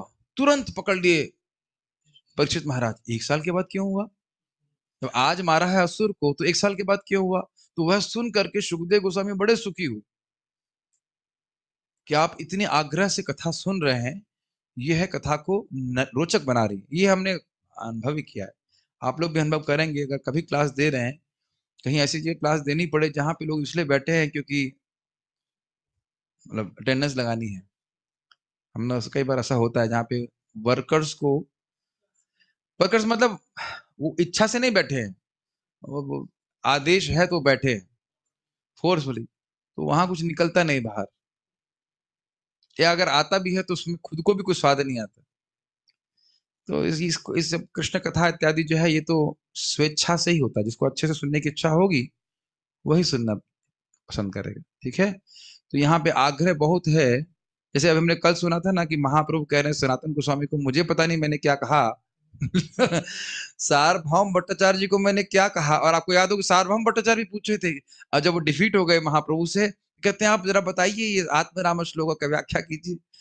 तो फिर महाप्रभु कहते हैं पहले आप व्याख्या कीजिए। तो 9 व्याख्या किया, उसके बाद महाप्रभु 9 व्याख्या को बिना टच किए 18 व्याख्या की। तो सनातन गोस्वामी कहते हैं हम सुनना चाहते हैं, तो कहते हैं हम भूल गए हैं, मैं भूल गया हूं कि मैं क्या बोला था। सार्वभौम भट्टाचार्य एक पागल है और मैं भी एक पागल था, लेकिन तुम्हारे संग से मैं कुछ बोल सकूंगा इस प्रकार से। और ये वास्तविक बात है, अगर श्रोता नहीं हो तो बोलने का कुछ होता नहीं है, और अपने आप श्रोता का उत्साह होता है तो बोल सकते हैं। तो इसलिए कह रहे हैं परीक्षित महाराज जी कथा सुनना चाहते थे, तो सुखदेव गोस्वामी स्वयं अपने आप आकर के उनको कथा सुनाए। अब आगे पढ़ने वाले हैं, उन्हें कोई इन्वाइट भी नहीं करने गए। ये सब भगवान की व्यवस्था थी, और खुद उनकी इच्छा हुई कि हम ये परीक्षित महाराज को सुनाएंगे। और परीक्षित महाराज जब सुना रहे थे तो सूत गोस्वामी जी को बिल्कुल पास में बैठा के सुनाए। सोचिए, सूत गोस्वामी एक ही बार में 18,000 श्लोक याद कर लिए, कितने ध्यान पूर्वक सुने होंगे। अगर पूछा जाए कि कौन सा नंबर है आज श्लोक का, एकदम हठात तो ये भी नहीं बोल पाएंगे, अरे हाँ लिखा क्या 11। हाँ, ये भी डाउट होगा कि आज का नंबर क्या है। सारे श्लोक याद करने की तो बात छोड़ दीजिए, नो प्रॉब्लम। आपकी संग जो स्थिति वही हमारी है, यो हम सो हम, जो आप हैं वैसे हम भी हैं, कोई अंतर नहीं है स्थिति ठीक है। तो ये आप समझ लीजिए, इतना आग्रही व्यक्ति जो एकदम पानी ना पी करके कथा कर रहा। हम तो बीच कथा कहते कहते 6 बार पानी पी लिए। बड़ा अद्भुत है, क्या उनको रस मिल रहा होगा वो आप सोच सकते हो। तो इस प्रकार से क्योंकि परीक्षित महाराज प्रिय थे इसलिए उनको बोला। तात्पर्य देखते हैं। ब्रह्म वैवर्त पुराण के अनुसार श्रील सुखदेव गोस्वामी अपनी माता के गर्भ में भी मुक्त आत्मा ही थे। श्रील व्यासदेव जानते थे कि यह बालक जन्म लेने के बाद कभी घर में नहीं रहेगा, अतएव उन्होंने बालक को भागवत की रूपरेखा सुनाई, जिससे वह भगवान की दिव्य लीलाओं में अनुरक्त होता रहे। जन्म लेने के बाद यह बालक यथार्थ में श्लोकों का पाठ करके भागवत की विषय वस्तु में और भी अधिक शिक्षित बन गया। तो ऐसा जो यहाँ प्रतीत हो रहा है कथा से कि माँ के गर्भ में ही अभिमन्यु की तरह ने सुनवा दिया। तो अब मेरे मन में समझ में नहीं आ रहा है कि अगर ये कथा है तो फिर भागे क्यों। ये मैं सोच रहा हूँ कि अगर अगर आकृष्ट हो गए पहले ही तो भागेंगे क्यों। तो हम नहीं जानते इस कथा को ठीक से, बस जो 2 कथा आपके सामने रख दी है उस पर कोई टिप्पणी नहीं कर। बस ये है कि अल्टीमेटली वो आकर के पढ़े, इतनी बात समझ। भाव यह है कि सामान्य रूप से मुक्त पुरुष अद्वैतवादी दृष्टिकोण के साथ परब्रह्म से एकाकार होने के उद्देश्य से उनके निराकार ब्रह्म के आयाम के प्रति आसक्त होते हैं। सिंपल शब्दों में जो ब्रह्मवादी हैं वो ब्रह्म ज्योति में लीन होने की इच्छा रखते हैं, ये बात। लेकिन व्यासदेव जैसे शुद्ध भक्तों की संगति से मुक्त पुरुष भी भगवान के दिव्य गुणों के प्रति आकर्षित हो जाते हैं। इसको कल हम लोग बोले थे कि आत्मनामी व्यक्ति भी जब तक भक्तों का संग प्राप्त न हो, उनके संग में कृष्ण कथा श्रवण ना करे, वो भगवान के प्रति आकृष्ट नहीं होगा। ये बड़ा टेक्निकल मैटर है। विषयाकार चित्त ब्रह्म का अनुभव नहीं कर सकता। जो चित्त, हमारा चित्त जो है विषयों को ग्रहण कर रहा है, विषय समझ रहे हैं, भौतिक शब्द रूप रस गंध को पकड़ रहा है, वह ब्रह्म की अनुभूति नहीं कर सकता। इतनी समझ में आ रही बात। जो ब्रह्म की अनुभूति कर रहा है वो विषयों को ग्रहण नहीं करेगा। It is mutually exclusive. ये सब बातें दशम स्कंद में आएंगी। मैं थोड़ा परेशान करने के लिए बोल रहा हूँ, इतना आसान कैसे कर सकता हूँ क्लास, थोड़ा सा परेशान कर। अब जो ब्रह्माकार चित्त है वह भी अपने आप कृष्ण के गुणों का नहीं पकड़ेगा। ये समझ में आ रही बात? ठीक है। तो जब वह भगवान की कथा सुने, इसलिए सुना हरे गुणाक्षितमति, खींच लिया गया, जब गुणों को सुने तब उनको अनुभूति होना शुरू। हाँ बहुत अच्छा, बहुत अच्छा। भगवत संपर्क, कथा संपर्क, और कथा संपर्क कैसे होगा? भक्तों के संग के द्वारा। साधु महत कृपा कोन बिना कोनो कर में भक्ति नाए, कृष्ण भक्ति दूर रहो संसार नहीं जाए। भगवान के भक्तों की कृपा के बिना, कृपा मतलब क्या? उनके हाथ से एक ज्योति निकलती है, या आप उनको स्पर्श कर लें तो एक करंट लगता है आपको, और उसके बाद आप शुद्ध भक्त बन जाते हैं। ऐसा होता है? ऐसा नहीं होता है। हाथ से नहीं निकलती है कुछ करण जिससे हम कुछ शक्तिपात हो जाता है, ऐसा बहुत चलता है। शक्तिपात दिवस सुने आप? बड़े बड़े पोस्टर लगते हैं, गुरु जी आज शक्तिपात करेंगे, उसके बाद जो भी है, बहुत लोग सोचते हैं कुछ करना ना पड़े, गुरु जी बस शक्तिपात कर दे और हम उसके बाद आया फिर वही पाजी के पाजी रहे। कोई अंतर तो होता नहीं। लेकिन कृपा का मतलब है भक्ति के पथ को बताना और कैसे भक्ति लता बढ़े सब बताना। मेथड्स ऑफ डिवोशनल सर्विस, भक्ति की प्रक्रिया को समझाते हैं। इसे भक्ति लता बीज कहते हैं कि बेटा ये भक्ति है, ऐसा करो भक्ति, और इस प्रकार से भक्ति करके तुम प्रगति करोगे। ये है गुरु की कृपा। पता नहीं सब लोगों को एक बीमारी लग गई है, जो लोग भी व्हाट्सएप पे करें प्रभु जी की ब्लेसिंग, की ब्लेसिंग, की ब्लेसिंग। जैसे हमने ऑनलाइन स्टोर खोल रखा है, कौन सी वाली ब्लेसिंग चाहिए आपको? उसके अलग अलग रेट्स हैं, और कुछ अभी इस रेट्स क्रैश कर रहे हैं। अरे क्या ब्लेसिंग है? मुझे इतनी हंसी आती है, कभी कभी लोग कहते हैं प्रभु जी 10 बजे 15 मिनट मिलेगा आपका क्या? इतनी गुस्सा आती है। हमने कहा शाम को हम 2 घंटा दे रहे हैं, उसमें आने के लिए तैयार नहीं है, और जब मैं भागवत की तैयारी कर रहा होता हूँ तब मैं आपको डिस्टर्ब करते हैं, 15 मिनट मिलेगा क्या? जो स्पेशली वृंदावन में आते हैं और वही से पूछते हैं प्रभु जी आप कैसे हो, क्या लग रहा है, सूख रहा हूं मैं, खाने को नहीं मिल रहा है, आप खिलाओगे? जो लोग भी सुन रहे हैं ऐसा करते हैं। अरे कोई आपकी बात है तो ठीक है, ऐसे ही बात करते हैं, फिर अपने परिवार की बात चालू हो जाएगी, हमारी पत्नी दुखी दे रही, तुमको तो पता था, शादी क्यों की तू? कोई सुखी हुआ है आज तक? और उस टाइम जब मैं भागवत कर रहा होता हूँ तब मुझे बड़ा क्रोध आता है। अरे कोई भाई तुम कोई काम की बात है तो करो, ऐसे आकर के टाइम पास नहीं करना चाहिए साधुओं के साथ, बिल्कुल नहीं करना चाहिए। If you don't have a question, you don't have a relationship with sadhus. Does it make sense? मैं इसीलिए परम पूज्य राधा गोविंद महाराज के पास कभी नहीं जाता, बहुत प्रेम है महाराज से। एक तो क्वेश्चन तो पूछ नहीं सकते।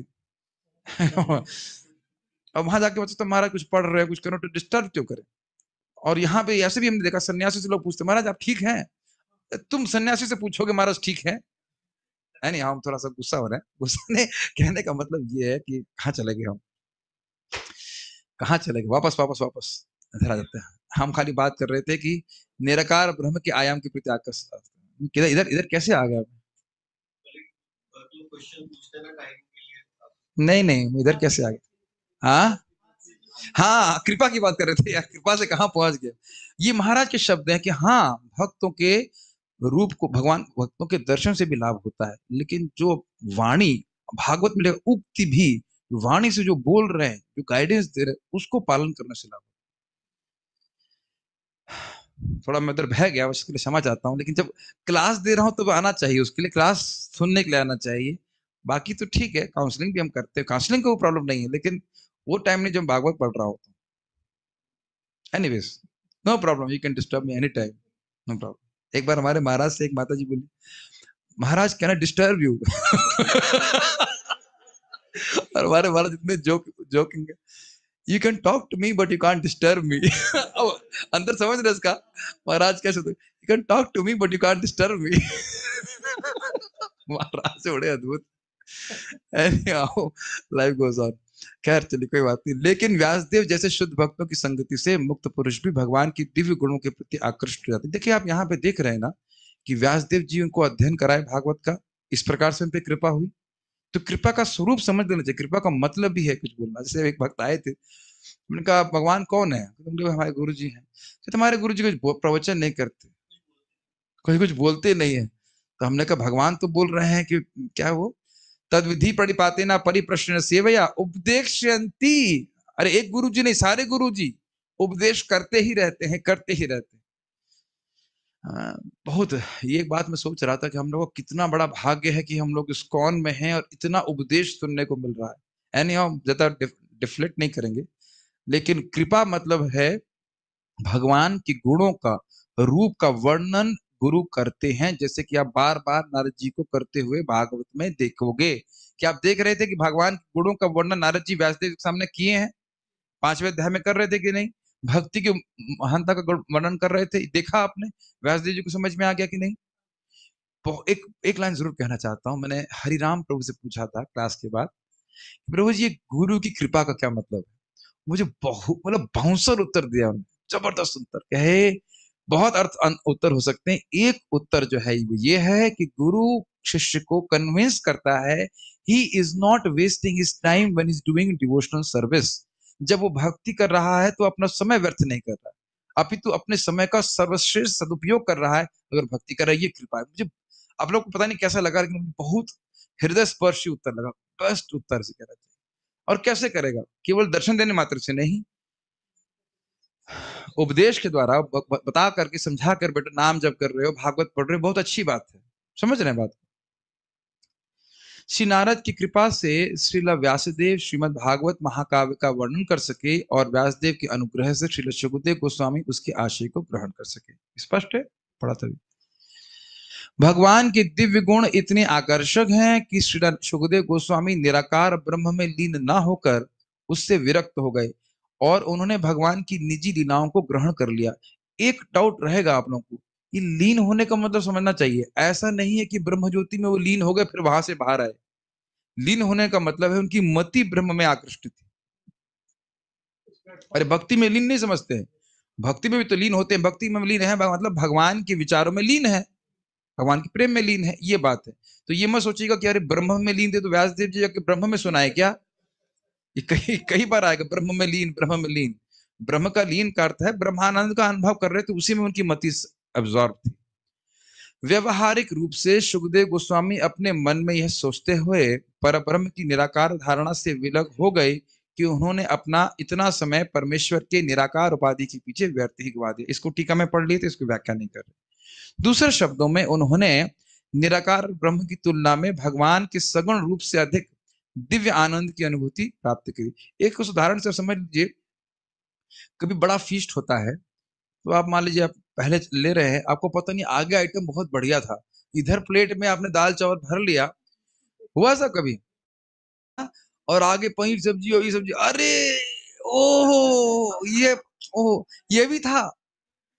ऐसा होता है कि नहीं? कई बार होता है ऐसा। और कभी सर्विंग चल रही तो और ऐसा होता है कि मान लीजिए आपने पहले दाल चावल ले लिया पेट भर के, अरे इतना बढ़िया आइटम, इतनी मीठी वस्तु थी, मैंने ये ले ली। ऐसा होता है। ऐसा कुछ कुछ ऐसा एक्सपीरियंस। वैसे तो प्रसाद में कोई भेद नहीं देखना चाहिए, लेकिन लोग देखते हैं, हमारी भेद दृष्टि है इसलिए। और उस समय के बाद वे न केवल विष्णु जनों अर्थात भगवत भक्तों के ही अत्यंत प्रिय बन गए, अपितु विष्णु जन भी उन्हें अत्यंत प्रिय होगा। ये तो एकदम क्लियर। जो भगवत भक्त जीवों की व्यक्तिता को नष्ट करना नहीं चाहते और जो भगवान के निजी सेवक बनना चाहते हैं, वे निर्विशेषवादियों को ज्यादा पसंद नहीं करते। क्लियर? आत्मारामियों से ज्यादा प्रयोजन भक्तों का नहीं हो तो करे रहे, आत्माराम रहे, हम तो केवल कृष्ण राम है, कृष्ण में ही सुख अनुभव करेंगे।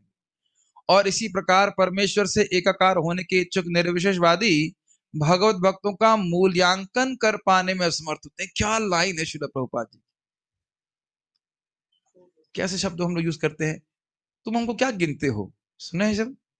तुम हमको ठीक, तो हमको गिन नहीं रहे हो सही से, हम बहुत हल्के, यस हमको बहुत हल्के में ले रहे हो। तो वह है जो ब्रह्मानंदी हैं, वो ये नहीं समझ पा रहे हैं कि भक्तों को किस प्रकार का प्रेम के आनंद का अनुभव हो रहा है। जैसे आप जान रहे हो मायावादी, काशीर मायावादी, वो कह रहे थे क्या ये चैतन्य जो है भावुकों की तरह, हरे कृष्ण सॉरी चैतन्य जो है भावुकों की तरह कीर्तन कर रहा है, कृष्ण नाम मुख से नहीं आया था, नाच रहा है, गा रहा है। तो वो समझ नहीं पाए, लेकिन जब महाप्रभु की कृपा हुई तो फिर सब हरे कृष्णा कीर्तन में गाने लग गए। समझ में आ गया? तो और महाप्रभु स्वयं इन मायावादियों का संग नहीं कर रहे थे, एकदम दूर रह रहे थे। दोनों एकदम क्लियर समझ में आ रहा है? ठीक। मूल्यांकन शब्द बहुत इंटरेस्टिंग है ना, क्या प्रभुपाद शब्द यूज करते हैं, मूल्यांकन। They can not evaluate the devotees. बहुत अच्छा है। भक्त मकरान ये श्रील रूप गोस्वामी जी कहते हैं भक्त जो है वो शार्क की तरह है जो भक्ति के अमृत रूपी सागर में गहरे गोते लगाते रहते हैं। तो इनके जो आर्गुमेंट हैं कभी कभी समुद्र में बड़वाना निकलती है, अग्नि निकलती है। ये जो मायावादियों इत्यादि के जो आर्गुमेंट्स है उसको उससे कंपेयर कर रहे हैं, कहते हैं उससे ये जो भक्त मकर हैं उससे प्रभावित नहीं। ऐसे बहुत सारी बातें वो बोलते हैं, बड़ा अच्छा है। भगवान सामर्थ्य देंगे तो भक्ति रसामृत सिंधु भी पढ़ाएंगे कभी श्लोक ले लेकर के। वैसे महाराज के लेक्चर्स अवेलेबल है तो आप सुन ही सकते हो, लेकिन बहुत अच्छा है। महाराज तो करने वाले है नहीं महाराज से तो महाराज पढ़ाते तो बहुत अच्छा रहे, लेकिन नहीं होगा तो कुछ क्या कर सकते हैं।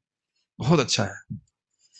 इस प्रकार अनंत काल से ये दोनों दिव्य तीर्थ यात्री पिलग्रिम्स कभी कभी प्रतिस्पर्धी बन जाते हैं। कोई कहता है नहीं भगवान अच्छे, कोई कहता है निर्विशेष अच्छा है। दूसरे शब्दों में इनमें से हर एक अपनी साकार तथा निराकार चरम अनुभूति के कारण अपने को दूसरे से पृथक रखना चाहता है।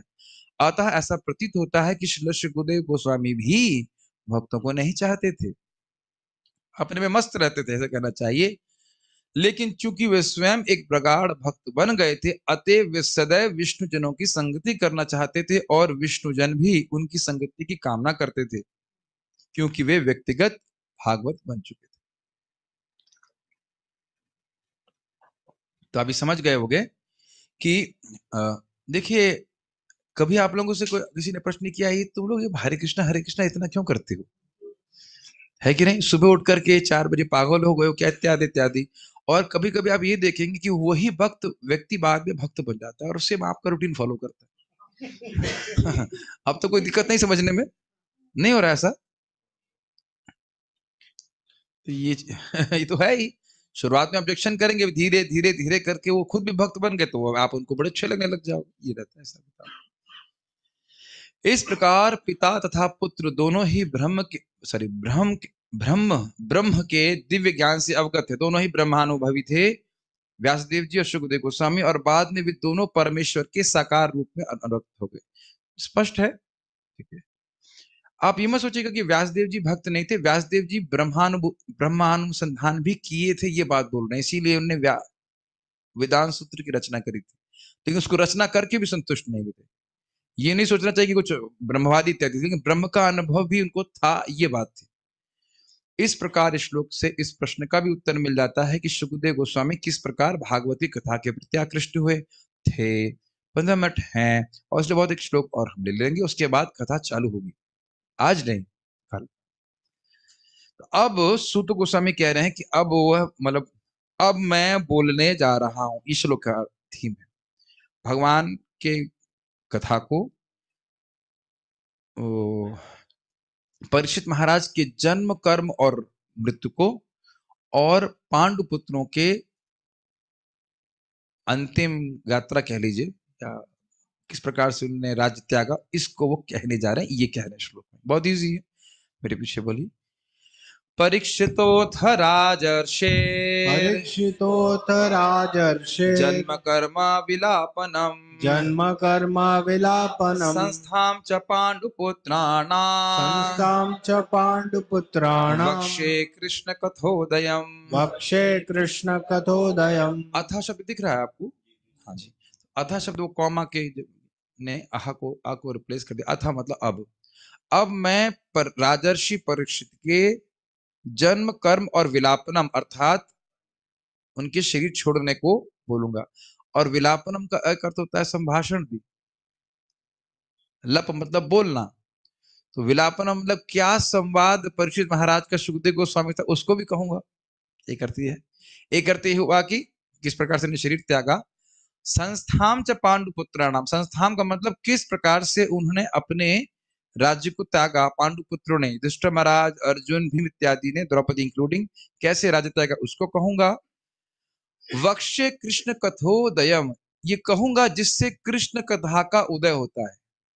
ध्यान दीजिएगा कि शौनक आदि ऋषि बड़े सेलेक्टिव थे, कृष्ण कथा के अलावा कुछ नहीं सुनना चाहते थे। तो इससे स्पष्ट समझ में आ रहा है, प्रभुपाद इस बात को बोलेंगे कि भक्तों की कथा में, शुद्ध भक्तों की कथा में कृष्ण कथा सम्मिलित होती। जैसे आगे आगे आप देखेंगे 7वें स्कंद में नरसिंह लीला बहुत कम है और प्रहलाद महाराज का ही वर्णन बहुत अधिक है।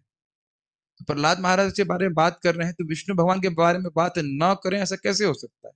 प्रभुपाद इस बात को बहुत फोकस करेंगे कि कुछ लोग केवल कृष्ण की रासलीला को चर्चा करना चाहते हैं, लेकिन इधर वो है युधिष्ठिर महाराज और अन्य पांडवों के बारे में जो बात हो रही उसको वह कृष्ण कथा नहीं मानते, बहुत बड़ी भूल हो गई। तो समझ रहे हैं यहाँ पे कृष्ण कथोदयम का अर्थ क्या हुआ? परीक्षित महाराज के बारे में सुन रहे हैं, बोलूंगा, पांडवों के बारे में बोलूंगा, और इससे कृष्ण कथा का उदय होता है, इसलिए बोलूंगा। ठीक है, कृष्ण कथा के अलावा और कुछ नहीं, वो कृष्ण कथा ही है। ठीक है। सूत गोस्वामी ने शौनक आदि ऋषियों को संबोधित किया। अब मैं भगवान श्री कृष्ण की दिव्य कथा तथा राजर्षि परीक्षित महाराज के जन्म, कार्यकलाप तथा मोक्ष विषयक वार्ताएं एवं पांडु पुत्रों द्वारा गृहस्थाश्रम के त्याग की कथाएं कहने जा रहा हूं। अनुवाद देखिए। अथ मतलब अब, तो उसमें इंक्लूड कर लीजिए सब। सूत गोस्वामी ने शौनक आदि ऋषियों को संबोधित किया। अब मैं, ठीक, अभी तक सारे डाउट क्लियर हो गए ना? सुखदेव गोस्वामी क्यों सुने, क्यों पढ़े, क्यों बोले इत्यादि, अब हो गए ना संतुष्ट? अब मैं राजर्षि परीक्षित महाराज के जन्म, कर्म, विलापनम, जन्म, कार्यकलाप तथा मोक्ष विषयक वार्ताएं, और इसके संबंध में चौथे अध्याय में प्रश्न किया गया था कि परीक्षित महाराज तो बहुत विशेष राजा थे, उनके जन्म कर्म के बारे में हमको बताइए। तो उस प्रश्न का उत्तर यहाँ पे हो रहा है, वो देना शुरू कर रहे हैं, ऐसे कह लीजिए। कौन से ग्रंथ के चौथे अध्याय में? क्लियर?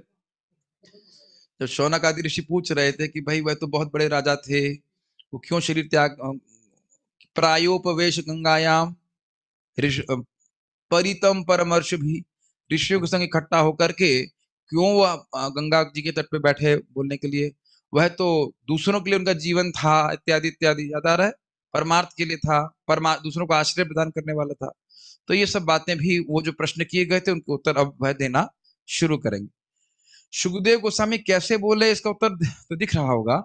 अब वह परीक्षित महाराज क्यों आए, कैसे आए, क्या उनके दिव्य कर्म थे, वो सब के बारे में वर्णन करने वाले। पांडु पुत्राणाम संस्थाम एवं पांडु पुत्र द्वारा गृहस्थ आश्रम के त्याग। संस्थाम का मतलब है त्याग करके अब शरीर छोड़ने के लिए उद्यत हो गए। कृष्ण कथोदयम च, और भगवान श्री कृष्ण की दिव्य कथा को वक्षये, कहने जा रहा हूं। ठीक है, सारा दर्शन छोटी सी है। यह प्रश्न कि सुखदेव गोस्वामी जैसा महान योगी श्रीमद् भागवतम सुनने के प्रति किस प्रकार प्रवृत्त हुआ, उसका उत्तर दिया गया पिछले श्लोक तक, 11वें तक। अब अन्य प्रश्न कि किस प्रकार महाराज परीक्षित ने मृत्यु पर्यंत उपवास करने तक भागवतम सुनी, और अन्य विषय यथा उनका आश्चर्यजनक जन्म आदि का वर्णन किया जाएगा। बहुत इजी है, कुछ भी नहीं समझाना। अगर मन यहाँ पे है तो आप समझ में आ जाएगा। मन है यहाँ पे ना, व्यक्तिगत रूप से सबका? ठीक, गुड। विलापनम का अर्थ है मृत्यु अथवा श्री भागवत कथा वाचन, क्योंकि लप क्रिया का अर्थ संभाषण होता है। कभी सुना है आपने विलाप? जनरली विलाप का अर्थ समझते हैं स्त्रियों के संबंध में, मतलब रोती जाती हैं और बोलती जाती हैं। नहीं जानते आप लोग? माता जी लोग तो जानते हो। सबसे पहले ऐसे करके करते हो, रोते जाते हैं और बोलते जाते हैं, इसको विलाप कहते हैं। ठीक है, तो वहां पे भी आप समझ लीजिए विलाप मतलब बोलना होता है। तो यहाँ पे कह रहे हैं दो अर्थ है। एक है कि विलापना मतलब उनकी मृत्यु, मोक्ष, कैसे उनको भगवान की प्राप्ति हुई, और एक विलापनम का अर्थ है कि उन्हें क्या बात करी। ऑब्वियसली वहां पर रो रो करके नहीं बोल रहे थे, लेकिन एक नॉर्मल अर्थ है, बात कर रहे थे, क्या संभाषण हुआ, किस प्रकार से भागवत वार्ता हुई उनकी सुखदेव गोस्वामी की, उसके संबंध में भी मैं कहने जा रहा हूँ। संस्थान अर्थात पांडुपुत्र युधिष्ठिर आदि का महाप्रस्थान। महाप्रस्थान का समझ रहे हैं? शरीर छोड़ने के लिए वह सब राज्य छोड़ करके चले गए थे, तो वह भी आप देखने वाले हो। इन सब बातों को याद रखिएगा, क्योंकि ये सब बातें आने वाली हैं। किस कारण से युधिष्ठिर महाराज राज्य छोड़े, क्या परीक्षित महाराज की परिस्थिति बनी, इसकी वजह से उन्हें शरीर छोड़ा, इत्यादि इत्यादि सब आएगा। इन सब कथा प्रसंगों के द्वारा कृष्ण कथा का उदय होता है, और यह कृष्ण कथा ही श्रीमद् भागवत का तात्पर्य है। कृष्ण कथा कथोदयम, कृष्ण कथा प्लस उदयम, तो भक्तों की बात हो रही है, तो कृष्ण ना हो ऐसा नहीं हो सकता। और आप देखिए धुआंधार प्रार्थना होगी। अभी आप सुन रहे थे ना, कृष्ण कृष्ण महाबाहो भक्ता नाम भयंकर। तो अर्जुन की बात कर रहे हैं, तो कैसे प्रार्थना नहीं आएगी? धाए धाए धुआंधार एकदम फराटे से प्रार्थना हो रही है, भगवान बचा रहे हैं, ये सब भगवान हट ही नहीं सकते अगर आप पांडवों की बात कर रहे हैं। ठीक है, ये बात है तात्पर्य। भगवान कृष्ण पतितात्माओं पर इतने दयालु हैं कि वे विभिन्न जीवों के मध्य स्वयं अवतरित होते हैं और उनके दैनिक कार्यकलापों में भाग लेते हैं। देव तिर्यंग नरादिशु 1.2 का लास्ट श्लोक में है। भगवान हर जगह, देवताओं में, यहां तक कि जानवरों में, मनुष्यों में, सब जगह भगवान अवतरित होते रहते हैं। कोई भी ऐतिहासिक तथ्य, चाहे पुराना हो या नया, यदि उसका संबंध कृष्ण की लीलाओं से है तो उसे भगवान की दिव्य कथा समझना चाहिए। एक पॉइंट बताना भूल गया कि देखिए, भगवान के अन्य जो स्वरूप हैं, जैसे नरसिंह देव आते हैं तो ज्यादा बोलते नहीं है और उनसे प्रेम करना थोड़ा कठिन है।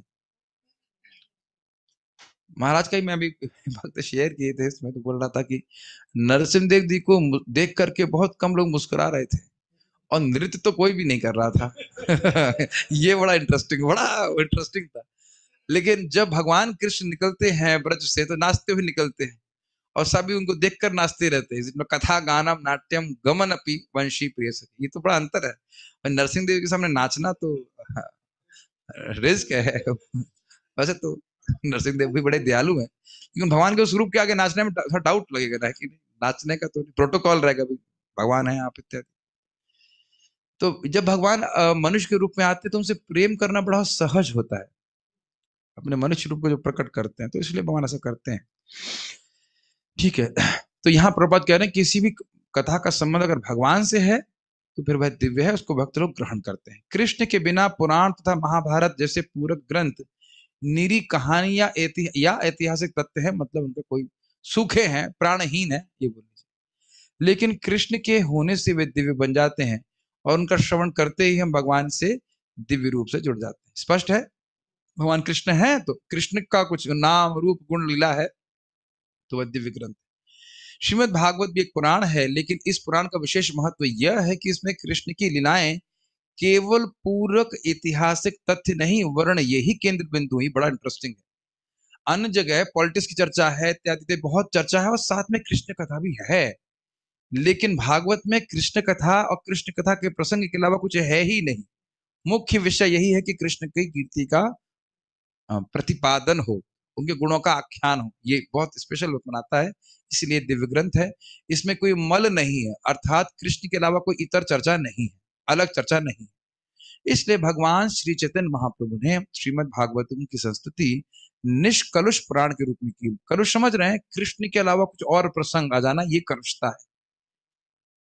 तो इसलिए महाप्रभु क्या इसको बोल रहे हैं, क्या है? श्रीमद् भागवतम प्रमाण अमलम प्रेमापुमार्थ महान श्री चैतन्य महाप्रभु मतम इदम तत्रादर नापुर। ये महाप्रभु का मत है कि भागवत जो है ये अमल प्रमाण है, अमल पुराण है, अमल प्रमाण कह लीजिए। इसमें एक कोई भी मल नहीं है, भगवान की गुणगान के अलावा कुछ भी नहीं। लेकिन भागवत पुराण के अल्पज्ञ भक्तों का एक ऐसा वर्ग है जो प्रारंभिक स्कंदों को पहले समझे बिना सीधे दशम स्कंद में वर्णित भगवान की लीलाओं को आस्वाद लेना चाहते हैं। अब समझ रहे हैं कि हम प्रथम स्कंद में इतनी मेहनत क्यों कर रहे हैं, ताकि हाजमा बढ़ जाए और जब रबड़ी खिलाई जाए तो किसी को दस्त नहीं लगे, सब डाइजेस्ट हो जाए। समझ रहे ना? डाइजेस्ट होने का मतलब, अरे ये कैसे भगवान कर दिए, नहीं नहीं भगवान ये कृष्ण ऐसा कैसे कर सकते हैं? अरे भाई तुमने सुना नहीं, भगवान है, इच्छा मात्र से पूरे जगत की सृष्टि करने वाले हैं, ये कैसे हो गया, ये कैसे हो गया? ये प्रश्न फिर हम दशम स्कंद में नहीं करें। और जो आप सुनेंगे दशम स्कंद में ना, तो it's amazing what Krishna is doing. तो यहां समझ लेगा, तथ्य में सिद्धांत को समझ लेगा, तब वह लीला को ठीक से समझ पाएगा। महाराज बहुत अच्छी तरह से बोले, when you don't understand tattva the leela will be misunderstood and misapplied. जब हम तत्व को ठीक से नहीं समझते हैं तो लीला को ठीक से नहीं समझेंगे और उसको गलत तरह से प्रयोग अपने जीवन में करेंगे। कृष्ण की 16,000 तो मेरी 16 क्यों नहीं? क्या क्या दिक्कत है बताइए? एक समझती नहीं है, सही बात। हम एक भी नहीं, हम लोग तो बिल्कुल ही, हम लोग बिल्कुल असमर्थ है। कमल लोचन प्रभु बड़ा अच्छा बोलते, कहते देखिए जो अच्छा ब्रह्मचारी उसको शादी करनी चाहिए, हम लोग पति थे इसलिए करिए नहीं।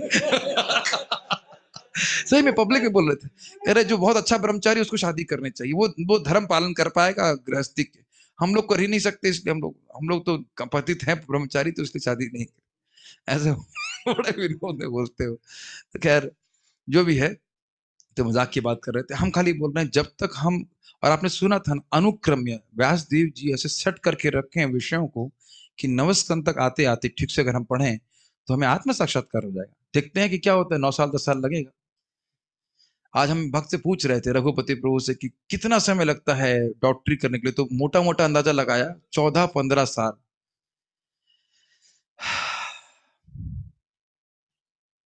तो कोई दिक्कत नहीं भागवत में तो समय देने के लिए, समय तो बीत ही रहा है कि नहीं। उम्मीद है कि 15 साल तक तो मुझे सुनाई पड़ता रहेगा, भगवान की आशीर्वाद हाथ रहा तो, और बोल भी पाऊंगा।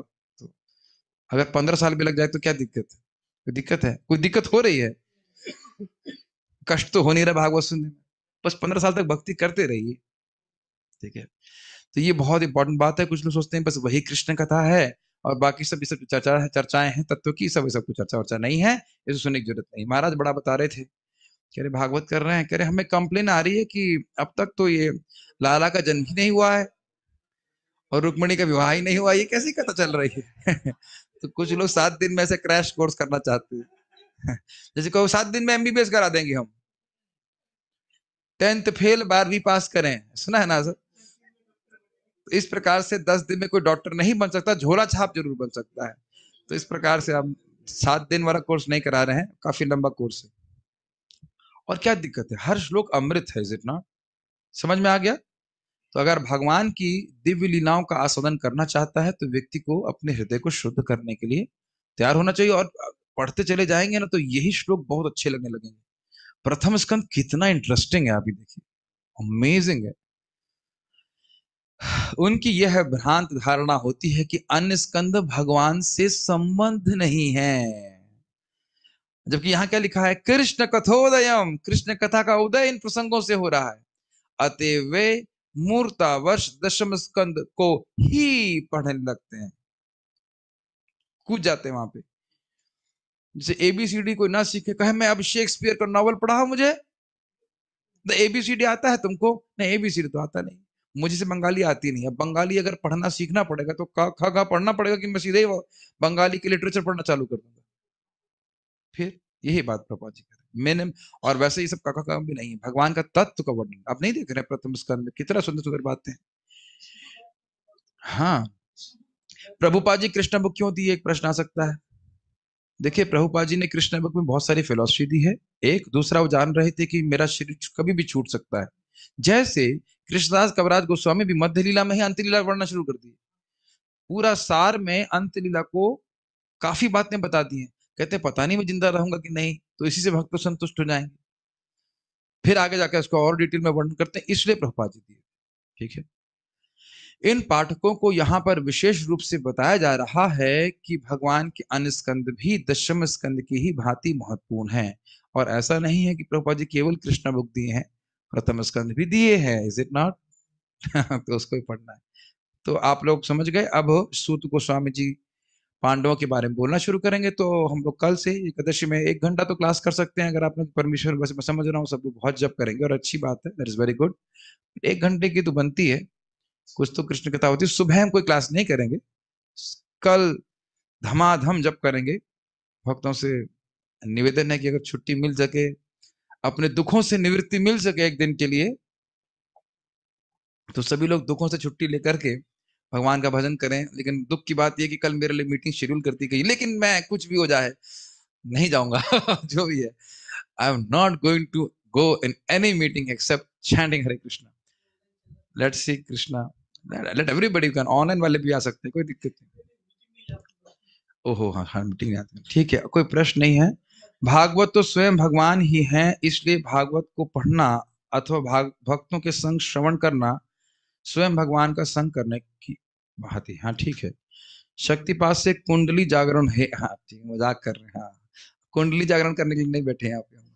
फिर हम लोग शायद सर पे कितना कुंडली बना के बैठ जाएंगे ना, we don't want to be not interested in that. भक्त तो प्रेमावेश ऐसा पूछते हैं, हाँ हाँ हाँ ठीक है। प्रभु जी आपने जो कहा बहुत इंपॉर्टेंट है, time of sadhus are very valuable, it must be utilize for the most valuable purpose only.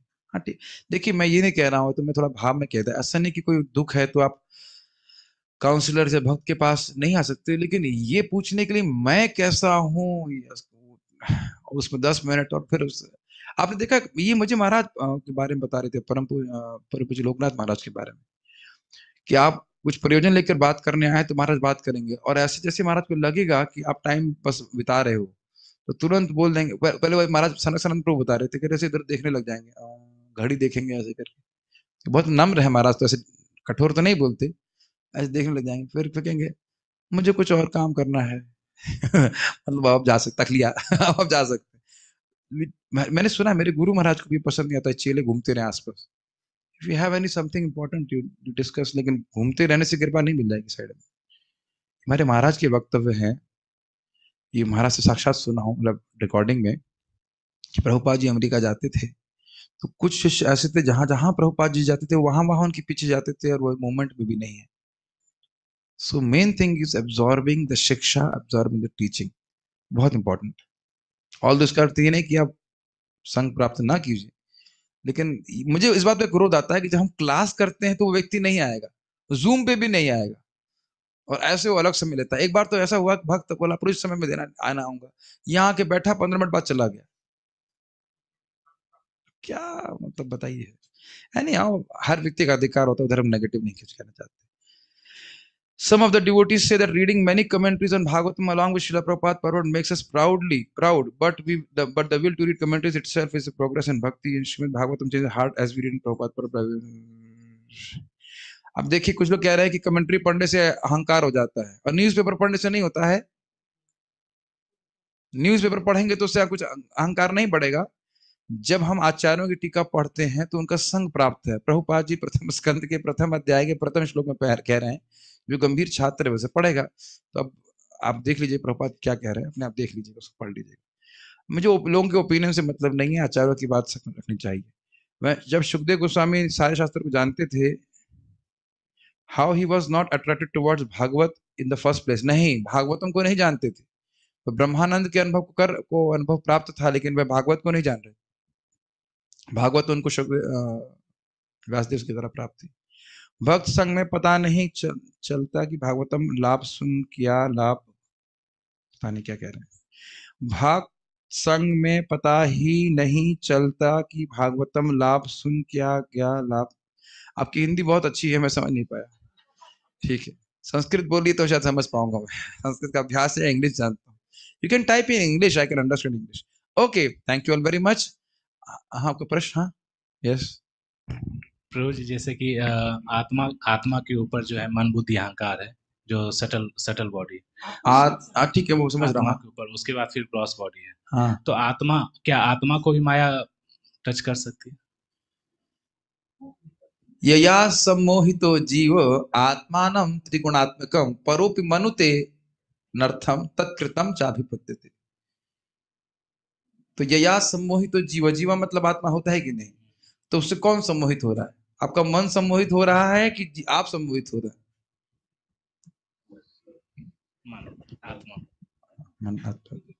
यया सम्मोहितो जीव पढ़ाया था कि नहीं पढ़ाया था? जिसके द्वारा जीव सम्मोहित हो रहा है, तो जीव का मतलब आत्मा।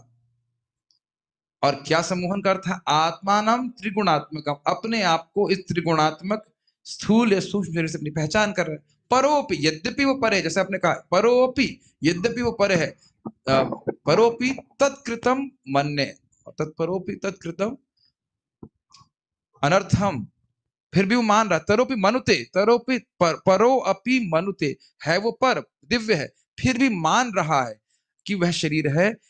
तत्कृतम, उस माया के द्वारा कृत इस अनर्थ, इस शरीर को अभिपद्यते, बार बार प्राप्त होता रहता है। तो माया जीव को ही मोहित कर रही है, मन को मोहित नहीं कर रही, मन बुद्धि के द्वारा जीव को मोहित कर रही है। ठीक है। तो प्रभु जी, जैसे कि सुखदेव गोस्वामी जब व्यासदेव जी उनको बोला कि आप बाहर आ जाइए गर्भ से, तो वो नहीं आए, जबकि वो आत्मा राम है, वो आत्मा में स्थित है, और वो उनको डर लग रहा है कि माया मुझे सताएगी, माया के पकड़ में आ जाएंगे। लेकिन जब कृष्ण आते हैं, मायाधीश आते हैं, तब वो बाहर आ जाते हैं। तो जब वो अपने गुरु पिता को अपना गुरु समझ के उन्होंने भागवत सुन लिया, तो फिर उनके बातों को पहले क्यों नहीं माना कि जब बाहर बुला रहे थे क्यों नहीं आए? अरे पता नहीं, आप कंफ्यूज हो रहे हो पूरा प्रोसीजर से। भाई वो गुरु गुरु बाद में माने ना, जब भागवत सुने तब जा करके माने ना, पहले तो नहीं मान रहे थे। ये बात जहां तक मैं समझ रहा हूँ, कथा में खाली विनोद की शैली के लिए बोल दिया जाता है कि आप भी माया में हैं और मैं, आप मुझे क्या बोलेंगे। मुझे इसको मैं ज्यादा खाली कथा की सुना हूं, कथा में उसको ऐसे रिपीट कर दे रहा हूँ बस। कभी कभी कथा की शैली में विनोद पूर्ण तरह से कह दिया जाता है कि आप भी माया में हैं। अब मैं तो नहीं मान रहा हूँ कि सुखदेव गोस्वामी कह रहे होंगे कि आप माया में हैं इत्यादि। अब मैं जब उसको शास्त्र में नहीं पढ़ा तो मैं क्या बोल सकता हूँ, बस कथा में कभी केवल विनोद के रूप में से कह दिया जाता है। हाँ, अगर शास्त्र में होता तो हम उसका एनालिसिस कर पाते कि ऐसा है क्या। लेकिन देखो, मेन बात समझ लीजिए, उनकी मति भगवान के गुणों को सुनकर आकृष्ट हुई और इस कारण से शास्त्र पढ़ा, बस इतनी बात। बाकी उसके डिटेल में मत जाइए, क्योंकि दो हमें स्टोरी मिल रही है और वो स्टोरी मुझे क्लियरली पता भी नहीं है, तो इसलिए मैं कुछ नहीं कह सकता। ठीक है ना। जैसे कि जो कि वेद व्यास जी हैं, हर द्वापर युग में आते हैं और ग्रंथों की रचना करते हैं, और त्रेता कलयुग एंड जो वो समय उसमें भगवान की लीला, जैसे परीक्षित महाराज के बारे में बताया कि उनका जो बेटा था जन्मेजय, वो भी भक्ति कर रहे थे और वो भी भक्त थे। तो वो भक्ति किस बेसिस पे कर रहे थे? लेकिन जब वो लास्ट टाइम में वो भागवतम सुनते हैं तो वो भगवान की लीला गुण रूप ये सब जो कहाँ पे सुन के भक्ति कर रहे थे, कैसे भक्ति कर रहे थे, और क्या परीक्षित महाराज हैं उनके बेटे?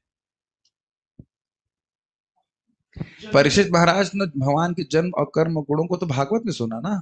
तो पहले भी भक्त थे वो? नहीं, पहले वो, ठीक है, कल एकादशी है तो हमको अपना रोज संवरण कर लेते हैं। पहले भक्त नहीं थे। अरे माँ गर्भ से महाभागवत है, जो बच्चा माँ के गर्भ में भगवान का, हाँ, तो भागवत थे, भक्ति कर रहे थे, लेकिन वो भक्ति उससे पहले मतलब कृष्ण कथा नहीं थी, है ना? ये कहना चाहते हैं आप? वाह, बहुत अच्छा कह रहे हैं आप। राजसु यज्ञ में जब नारद जी भगवान के बारे में बात कर रहे हैं, उसको भागवत में रखा गया है, तो वहां कृष्ण कथा नहीं हो रही है? बताइए, हद कर रहे हैं आप। केवल भागवत में ही कृष्ण कथा रखी गई है। तो कृष्ण के बारे में तो स्वाभाविक रूप से सुने होंगे। देखिए, ऐसा मत सोचिए कि उन्होंने बाल लीलाओं को पहली बार सुना है। वाव, उनको वाव का अनुभव हो रहा है, एज इफ वो पहली बार सुने हैं। नहीं समझ में आ रहा है? कई बार आप लोग आलू बैगन टमाटर की सब्जी भी खाते, कहते हैं वाव, पहले कभी नहीं खाए। आज सुबह खाड़ी खाए थे ना आप? बोले थे ना, पता नहीं आप बोल रहे थे कि नहीं बोल रहे, मैं तो बोल रहा था ना, आहा आहा शाबाश शाबाश, बोल रहा था कि नहीं? कभी कड़ी नहीं खाया हूं, लेकिन टेस्ट है तो वही वस्तु ऐसा लगता है हम पहली बार खा रहे। नहीं होता अनुभव कभी, आपको बताइए। तो ऐसा नहीं सोचना चाहिए कि परीक्षित महाराज जी को कृष्ण कथा का कुछ पता ही नहीं था। आपको पता होना चाहिए कि उद्धव जी भागवत बोल चुके हैं इधर गोपी नहीं, महिषियों को, और तब उनको सुनने का मौका नहीं दिया मिला था, तब भी भागवत बोली गई थी। तो आप भागवत के महात्म्य में जानते हो। भागवत तो नित्य है, समझना चाहिए, और कृष्ण कथा हर विद्यमान है। तो ऐसा नहीं था कि उनको श्रीमद कृष्ण कथा सुनने का मौका नहीं था या सुनना वो जानते नहीं थे। महाभागवत थे, भक्त थे, लेकिन और इसी कारण से शरीर छोड़ने के लिए तुरंत प्रस्तुत भी हो गए थे, जैसे भागवत सुनने का मौका मिला था। ऐसा नहीं सोचना चाहिए। अब वो इनका डिटेल जीवन तो हम नहीं जानते ना, रोज रोज वो क्या कर रहे थे, लेकिन भगवान का यश तो अन्य स्थानों पर भी है और उसको सुनते ही होंगे, सुनते ही होंगे। ऐसा नहीं कि सुखदेव गोस्वामी से पहली बार ही कृष्ण कथा सुन रहे। ठीक है, ओके, सो चलो स्टॉप हियर। तो हम लोग भगवान का नाम जप करेंगे अब। हाँ, स्टॉप।